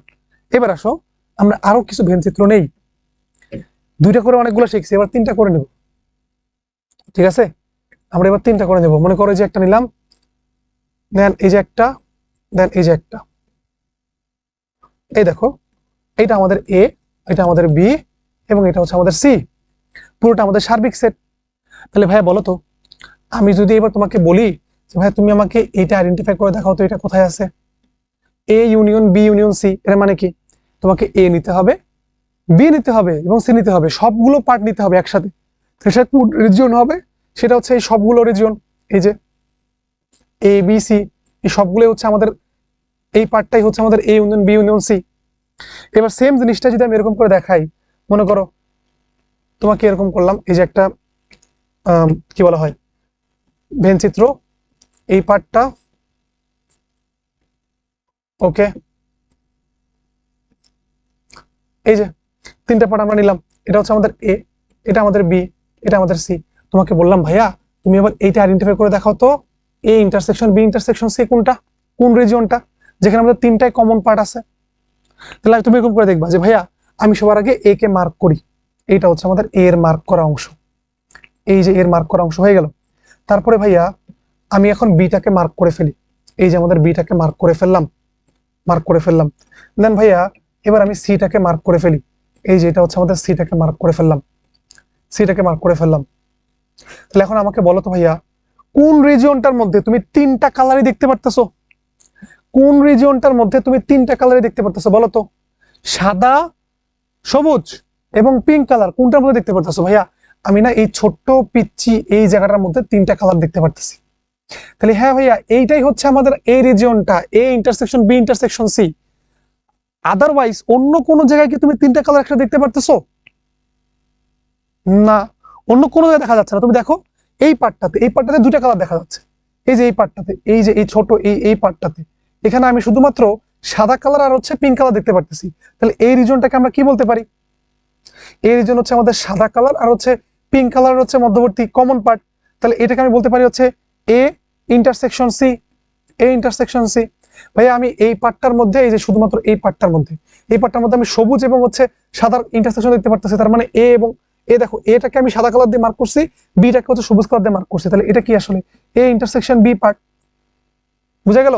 তারপরে দেখো এই পার্টটার মধ্যে, এই পার্টটার মধ্যে, এই পার্টটার মধ্যে আমি শুধুমাত্র সবুজ এবং পিঙ্ক কালার দেখতে পারতেছি। তাহলে এটা কি আমাদের বি ইন্টারসেকশন সি পার্ট। আর একদম মাঝখানটাতে তিনটা কালার দেখো, সাদা, সবুজ এবং পিঙ্ক, তিনটা দেখতে পাওয়া যাচ্ছে, ওইটা কি আমাদের তিনটারই কমন পার্ট। ভাই ক্লিয়ার কিনা? এখন তোমাকে যেটাই বের করতে বলুক না কেন পারবা না? পারা তো উচিত রে ভাইয়া, আমি তো তোমাকে সবই শেখাই দিলাম একবার, ঠিক আছে? এবার একটা ম্যাথ করো তো। আচ্ছা এই যে আমাদের তিনটা কনসেপ্টটা কিন্তু হয়ে গেছে, এই কনসেপ্ট কিন্তু আমাদের কমপ্লিট, এই কনসেপ্ট আমাদের কমপ্লিট হয়ে গেল মেন চিত্রের তিনটার জন্য। এবার একটা ম্যাথ করি আমরা। রিয়েল লাইফে কেমন ম্যাথ আসে, একটা অঙ্ক আমি করা দেবো, বাকি একটা অঙ্ক তুমি করবা। তো এই অঙ্কটা একটু করার চেষ্টা করো, কিভাবে করা যায় এটাকে। বলা হয়েছে যে 100 জন শিক্ষার্থীর মধ্যে কোন একটা পরীক্ষায় 44 জন 88 জন ইংলিশে লেখা আছে, তো 88 জন হচ্ছে বাংলায়, 80 জন হচ্ছে গণিতে, আর 70 জন হচ্ছে উভয় বিষয়ে পাশ করেছে। ভেন চিত্রের সাথে তথ্যগুলোকে প্রকাশ করো। কতজন শিক্ষার্থী উভয় বিষয়ে ফেল করেছে তা নির্ণয় করো। সবার আগে আমাকে ভেন চিত্র একটা ড্র করতে হবে। এখানে ইনফরমেশন কয়টা আছে? দুইটার না, একটা হচ্ছে বাংলার আর একটা হচ্ছে গণিতের, এই দুইটা তথ্য দেওয়া আছে এখানে। সো আমি এখানে দুইটা গোল লাগবা, যতগুলো তথ্য দেওয়া লাগবে ততগুলো গোল লাগবা। তাহলে দেখো, এটা হচ্ছে আমাদের বাংলায়, এটাকে তুমি চিন্তা করে বাংলায়, আর এটা হচ্ছে আমাদের ম্যাথে।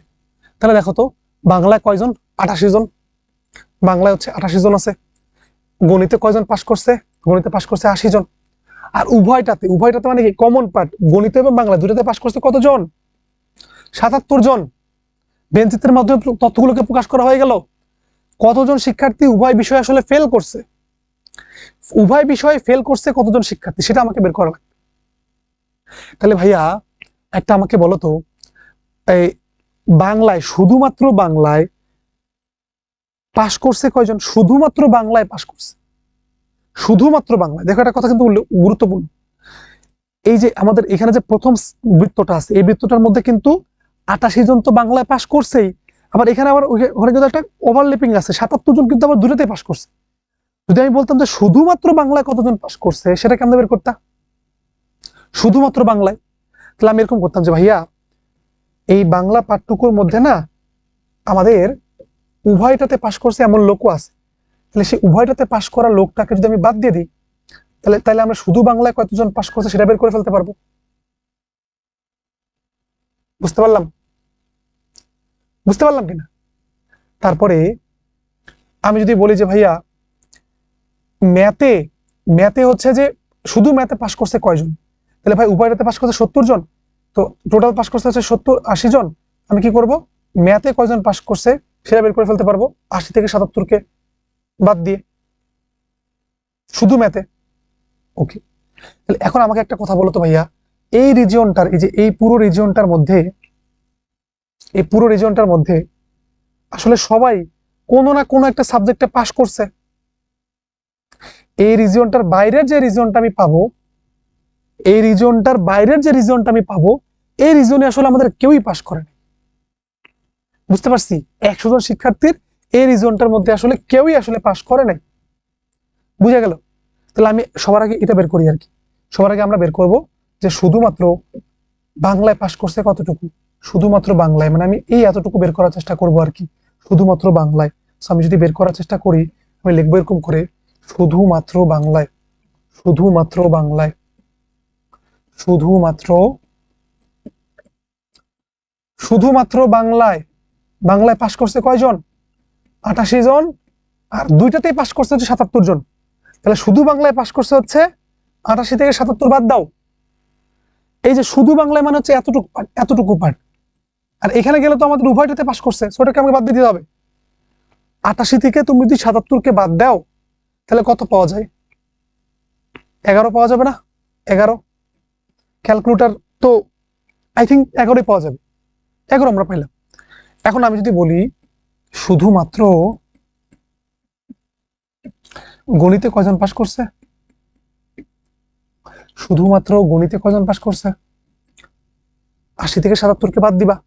80 থেকে তুমি 77 কে বাদ দাও, তাহলে তুমি পাবা হচ্ছে যে 80 - 77 ইকুয়াল টু হচ্ছে 3 জন। বুঝতে পারলাম? এখন তুমি বলো যে উভয়টিতে পাশ করেছে, উভয়টিতে পাশ করছে কয়জন? উভয়টিতে পাশ করছে হচ্ছে 77 জন। তাহলে এখন দেখো তো ভাইয়া, 77 আর 3 কত হয়? 80। 80 আর হচ্ছে 11 যোগ করলে কত পাওয়া যায়? 80 আর 11 যোগ করলে কত পাওয়া যায়? 80 আর 11 যোগ করলে হচ্ছে আমাদের 91 পাওয়া যায়। তাহলে আমি বুঝতে পারতেছি যে 91 জন কোনো না কোনো বিষয় তো পাশ করছেই। বুঝতে পারছো? শুধুমাত্র বাংলায় পাশ করছে 11 জন, শুধুমাত্র বাংলায় পাশ করছে হচ্ছে 11 জন, শুধুমাত্র বাংলায় পাশ করছে। তার মানে এই যে এই পার্টটার মধ্যে যে শুধুমাত্র বাংলায় পাশ করছে, সে কিন্তু গণিতে পাশ করে নাই, কারণ গণিত রিজন তো নাই। শুধুমাত্র গণিতে পাশ করছে 3 জন, যে গণিতে পাশ করছে শুধুমাত্র গণিতে, সে কিন্তু বাংলায় পাশ করে নাই। আর উভয়টিতে পাশ করছে কতজন? 77 জন। তাহলে আমি বলতে পারি যে আসলে একটি মাত্র বিষয়, মানে ন্যূনতম একটি বিষয়ে পাশ করছে কয়জন? ন্যূনতম একটি বিষয়ে পাস। ন্যূনতম একটি বিষয়ে পাস মানে কি? হয় সে বাংলায় পাস করবে, অথবা সে গণিতে পাস করবে, অথবা সে দূরেতে পাস করছে। শুধুমাত্র বাংলায় পাস করছে 11 জন, শুধুমাত্র গণিতে পাস করছে 3 জন, আর উভয়তে পাস করছে 77 জন। টোটাল যোগ করলে কতজন হয়? 80, 91 জন। 91 জন কোনো না কোনো বিষয়ে কিন্তু পাস করছে। তাহলে কয়জন ফেল করছে বলতো উভয় বিষয়ে? কোনোটাতেই পাস করেনি, বা উভয় বিষয়ে ফেল করছে কয়জন? উভয় বিষয়ে ফেল 100 জন থেকে তুমি 91 জন বাদ দিয়ে দাও। বাদ দিয়ে দিলে আমাদের এখানে পাবো 9 জন। আই গেস এটা হচ্ছে ক্লিয়ার হয়েছে। ঠিক আছে, দেন সেম টাইপের একটা ম্যাথ আছে 3টা সংখ্যার দিয়ে। এই ম্যাথটা তোমরা কাইন্ডলি এইচডব্লিউ করে নিও। সেম অঙ্ক যেহেতু, তাহলে এটাকে আমাকে 2বার দেখায় টাইম নষ্ট করে কোনো ধরনের লাভ নাই এবং ফায়দাও নেই। দেন তারপরে আসো লাস্ট অঙ্ক, মোস্ট প্রবাবলি আমাদের লাস্ট টাইপের অঙ্ক। এটা একটা ভিন্ন ধরনের অঙ্ক। এই যে আপনারা থেকে দেখো এখানে কি বলা হয়েছে, যে সকল স্বাভাবিক সংখ্যা দ্বারা কেমনে করতে হয় সেটা তুমি শিখে নিবা আর কি। যে সকল স্বাভাবিক সংখ্যা দ্বারা 346 এবং 526কে ভাগ করলে প্রতি ক্ষেত্রে ভাগশেষ হচ্ছে 31 থাকে, তাদের আমাকে সেট নির্ণয় করতে হবে। তো এটা আমরা কেমনে নির্ণয় করব? দেখো ভাগশেষ অলওয়েজ আমাদের 31 থাকতেছে, ভাগশেষ আমাদের অলওয়েজ 31 থাকতে, তাহলে যে যেটা ভাগশেষ থাকছে সেটাকে আমি বাদ দিয়ে দিই। দেখো 346 থেকে আমি 31কে বাদ দিয়ে দিই, তাহলে কত হয় দেখি। তো আমার কাছে ক্যালকুলেটর আছে মনে হয়, দেখি। আমাদের কাছে আছে 346 মাইনাস 31 ইকুয়ালস টু 315। পেয়ে গেলাম 315। দেন আসো 556, এখান থেকে তুমি 31কে বাদ দাও, তাহলে কত পাবা ভাইয়া? 556 মাইনাস 31, 556 মাইনাস হচ্ছে 31 করলে তুমি এখানে পাচ্ছ হচ্ছে 525। এখন ভাগশেষটাকে বাদ দিয়ে আমাদের ফায়দাটা কি হইলো? বলছে যে সকল স্বাভাবিক সংখ্যা দ্বারা 346 এবং 556কে ভাগ করলে প্রতি ক্ষেত্রে 31 অবশিষ্ট থাকে, তাদের সেট নির্ণয় করো। তার মানে আমাকে 346কে এমন কিছু সংখ্যা দ্বারা ভাগ করতে হবে যাদের প্রত্যেকটা দ্বারা ভাগ করলেই ভাগশেষটা আসলে আমাদের 31 থেকে কম আসে। এখন আমি করলাম কি জানো, যে ভাগশেষ যে পার্টটুকু থাকে সেই পার্টটুকুকে বাদ দিয়ে দিলাম। বাদ দেওয়ার পরে এখন আমাদের কাজ হচ্ছে এই যে 315 এর যে সকল গুণনীয়ক গুলা বের করা সম্ভব সবগুলা গুণনীয়ক বের করা। তাহলে 315কে আমি কত কত বাই করতে পারি? 315কে ধরো আমি 5 দ্বারা ভাগ করলাম, তাহলে 63 হবে। তাহলে 315 5 × 63 লিখতে পারবো? পারবো না? অবশ্যই পারবো। তারপরে 315কে আমি যদি 3 দ্বারা ভাগ করি তাহলে কত পাওয়া যায়? 105 পাওয়া যায়। তার মানে আমি আরেকটা গুণনীয়ক পাচ্ছি 3 × 105। 2 তো অবশ্যই পাওয়া যাবে না, 1 পাওয়া যেতে পারে, 1 × 305 এটা আমাদের পাওয়া যাবে। গুণনীয়কগুলো বের করতেছি আর কি। তারপর আমি কি 7 দ্বারা করতে পারি? দেখি তো, 315 ভাগ হচ্ছে 7, 7 দ্বারা পাওয়া যাচ্ছে, 7 × আমি পাচ্ছি 45। তারপর আমি কি 9 দ্বারা পারবো ভাইয়া? দেখি তো, 315 ভাগ হচ্ছে 9, 9 দ্বারা কি করা যায়? 9 দ্বারা কি করা যায়? যে পাওয়া যায় 9 × 35, এটাও আমাদের পাওয়া যাচ্ছে ভাইয়া। এরপরে আমি কি 11 দ্বারা করতে পারবো? 315 ভাগ হচ্ছে 11, 11 দ্বারা করা যাচ্ছে না। 315 ভাগ হচ্ছে 15, 15 দ্বারা কি করা যাবে? তোর হচ্ছে হ্যাঁ ভাইয়া করা যাচ্ছে, 15 × 21 হচ্ছে। তারপরে আর কত? 315 ভাগ আমি কি 17 দ্বারা করতে পারবো? তোর হচ্ছে না, পাচ্ছি না। 23 দ্বারা করতে পারবো? 315 ভাগ হচ্ছে 23, 23 দ্বারাও কিন্তু আমি ভাগশেষ করতে পারতেছি না। তার মানে আমাদের এতগুলো আমাদের গুণনীয়ক পাওয়া সম্ভব। এখন ভাই একটা জিনিস কি বুঝতে পারতেছো, যে আমি যদি কোন একটা সংখ্যা দ্বারা আরেকটা সংখ্যা দ্বারা ভাগ করি, কোন একটা সংখ্যাকে আরেকটা সংখ্যা দ্বারা ভাগ করি, তাহলে আমি যেই সংখ্যা দ্বারা ভাগ করতেছি তাকে আমরা বলি হচ্ছে ভাজক। মানে এরকম আর কি, মনে করো তুমি আসলে 15কে 4 দ্বারা ভাগ করতেছো, তাহলে কত হয়? 3 × 4 হচ্ছে 12 হয়। তাহলে 4 হচ্ছে এখানে আমাদের ভাজক, ভাজক, হ্যাঁ ভাজক, যাকে দ্বারা তুমি ভাগ করতেছো এটাকে আমরা বলি হচ্ছে ভাজ্য। আর এখান থেকে যেই লাস্টে যে জিনিসটা বের হবে সেটাকে আমরা বলি হচ্ছে ভাগশেষ। এটা হচ্ছে আমাদের ভাগশেষ। একটা জিনিস কখনো খেয়াল করছো কিনা, আমার কখনোই কিন্তু ভাগশেষটা ভাজকের থেকে বড় হওয়া সম্ভব না। বুঝতে পারলাম? তো এখান থেকে আমরা বলতে পারি আমার ভাগশেষ যেহেতু অলওয়েজ 31 থাকতেছে, তাহলে কখনোই কখনোই আমার ভাজকটা 31 থেকে ছোট বা ছোট হইতে পারবে না, ইম্পসিবল। অবশ্যই অবশ্যই আমাদের ভাজকগুলা কি হইতে হবে বলতো, ভাজকটাকে অবশ্যই 31 থেকে বড় হইতে হবে। বুঝা গেছে? 31 থেকে যদি বড় হয় তাহলে 1, 3, 5, 7, 9, 15, 21 এগুলো কি একটা আসবে? আসবে না। তাহলে কে থাকবে ভাইয়া? শুধুমাত্র এই পার্টটুকু আমাদের অ্যান্সার আসবে। এই কয়টা সংখ্যাকে তুমি যদি 346কে তুমি যদি এই কয়টা সংখ্যা দ্বারা ভাগ করো, প্রত্যেক ক্ষেত্রে তুমি ভাগশেষ 31ই পাবা, গ্যারান্টি দিয়ে বললাম, তুমি চেক করে দেখো। ঠিক আছে? তাহলে আমি এবার লিখবো যে প্রথমটার জন্য এই যে 346 এর জন্য আমি কোন কোন সেটগুলো পাচ্ছি, সেই সেটগুলো যদি আমি পি দ্বারা প্রকাশ করে থাকি, পি এর মানগুলো আসবে কত কত, একটা আসবে 35, একটা আসবে 45, একটা আসবে 63, একটা 105, আর একটা হচ্ছে 315, 305 না 315, ওই যে এটা একটা মিস্টেক হয়ে গেছে, 315। ঠিক আছে, 315 পেয়ে গেলাম, 315 হয়ে গেল। দেন আমাকে এবার 525টা বের করতে হবে। 525টা আমি অপর পেজে বের করে ফেলি। 525 এখানে আমি কি লিখতে পারি, 1 × 525। এবার আমাদের 2 দ্বারা তো যাবে না, 3 দ্বারা যেতে পারে নাকি? দেখি তো 525কে 3 দ্বারা যায় কিনা। আই থিঙ্ক যাবে না। গেছে তো, কেন যাবে না? সো সরি, অনেক রাত হয়ে গেছে তো, সেই 4টা থেকে ক্লাস নিচ্ছি, 5টা 57 বাজে এখন। আচ্ছা, তারপরে 525কে আমি এবার 5 দ্বারা ভাগ করতে পারবো, 4 দ্বারা তো যাবে না। তো 5 দ্বারা যদি ভাগ করি তাহলে আমি পাবো হচ্ছে 105। দেন আমরা চাইলে এখন 10 দ্বারা ভাগ করতে পারি কিনা দেখো তো, 7 দ্বারা। 525 ভাগ হচ্ছে 7, 7 দ্বারা ভাগ হচ্ছে 7 × 75। দেন আমাদের 9 দ্বারা ভাগ করা যাবে, আই থিঙ্ক যাওয়া যেতে পারে। 525 ভাগ হচ্ছে 9, 9 দ্বারা যাচ্ছে না। 525 ভাগ হচ্ছে 11, 11 দ্বারা যাচ্ছে না। 525 ভাগ হচ্ছে 13, 13 দ্বারাও যাবে না। 525 ভাগ হচ্ছে 15, তাহলে 15 দ্বারা যাচ্ছে, তাহলে 15 ইন্টু লিখতে পারবো আসলে 35। এরপরে আমি যদি 525 ভাগ হচ্ছে 25 লিখি, তাহলে এখানে পাচ্ছি 25 ইন্টু হচ্ছে 21। ঠিক আছে, এছাড়া আমাদের আর কি পসিবল? আর কিন্তু পসিবল না, আর কিন্তু পসিবল না। আমি যদি জানি ধরো 525 ভাগ হচ্ছে 35 লিখি, তাহলে 35 লিখতে আমাদের জিনিসটা চলে আসতেছে। তাহলে খেয়াল করো, এখানে আমাদের 1, 3, 5, 7, 15, 25 সবগুলো কিন্তু গুণনীয়ক। বাট আমরা কি বললাম, যে কোন একটা সংখ্যাকে যদি আমি আরেকটা সংখ্যা দ্বারা ভাগ করি, মানে ভাগশেষটা কখনোই ভাজ্যর তুলনায় ছোট হইতে পারবে না, ভাজ্যর তুলনায় বড় হইতে পারবে না, সরি, ভাজ্যর তুলনায় কখনোই বড় হতে পারবে না।